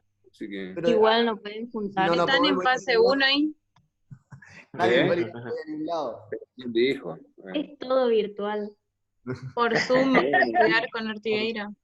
Sí. A ver. Ahí está, Mabel, voy hasta Santa Lucía. A ver quién Dale, más. yo voy para Bellavista. Bueno, a ver. Bueno, Ortigueira, Escalante y Cubilla, bolilla, confesional. Y testimonial va preparando Lares con Emilio Filipic López, no sé cuánto. A ver su caripela, Filipic, por favor, habilitando la cámara. Dejó nomás ahí grabando y se fue a su casa. Se fue a dormir, pues ya está en su casa. Dice que compartió un archivo en la reunión ahí. ¿Qué es lo que hizo este? Error de Zoom. Bueno.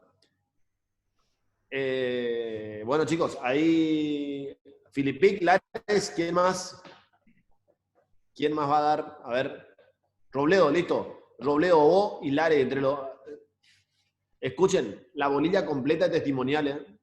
Tienen que saber toda, porque yo le voy a ir diciendo, a ver, empezá vos Lares, a ver, seguí vos Robledo, seguí después Lares y así, respectivamente.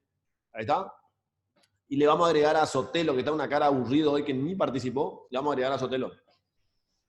¿Está? Eso tiene la bolilla de testimonial. Después damos eso, chicos. Después damos la bolilla de pericial. Y ya damos el parcial, ¿eh? Bueno, igual ya todo esto ya va a ser para después de la feria. Después de las vacaciones. ¿Hasta la 15 vamos a hacer? Pericial, a ver, Ángeles Rodríguez, ¿con quién vas a dar, Ángeles? ¿Con quién va a dar Ángeles Rodríguez? Había 29 conectadores y 28. Sí, empiezan a rajar. Están huyendo. Encima, pará, en el curso son 70 y hay 28 conectados. No queda nadie. Hasta la 16 siempre se da, Marcelo, porque después de la parte de recursos. Ah, bueno. El tercero. Bien, no, bueno. yo digo por ello, ¿eh? Va a ser más fácil que entre todo lo que es hasta la parte de conclusión y después lo que es recursos, porque si no se la va a mezclar todo. Sí. Bueno, Sorsoli, ¿vas a dar vos entonces? Sorsoli, Ángeles Rodríguez. Van a dar pericial. Y a Mega le tenemos que dar algo, ¿no? Ahí está, Mega, Rodríguez y Sorsoli, bolilla 15. ¿Dónde está Rodríguez? Doctor. Ángeles Rodríguez, viene acá al lado, en la ventanita al lado. Doctor. Hola. Doctor, le digo algo. No está castigando por conectarnos. Hay un montón de dibujitos que no aparecen, ¿eh? Alderete, ¿se acuerda de Alderete? Ya ni me acuerdo ni siquiera. No, Alderete entra en el examen, no nada, después no entra más, ¿eh? A esos dibujitos hay que hacer algo. Mirá, Mega, yo te voy a contar algo, vamos a aprovechar que estamos 28 conectados. A ver. A ver, para. ¿Quiénes están grabando? ¿Quiénes eran los que están grabando? Yo estoy grabando. Dejen de Ramírez. ¿Dónde está? Dejen de grabar porque se está... Ahí. Prohibido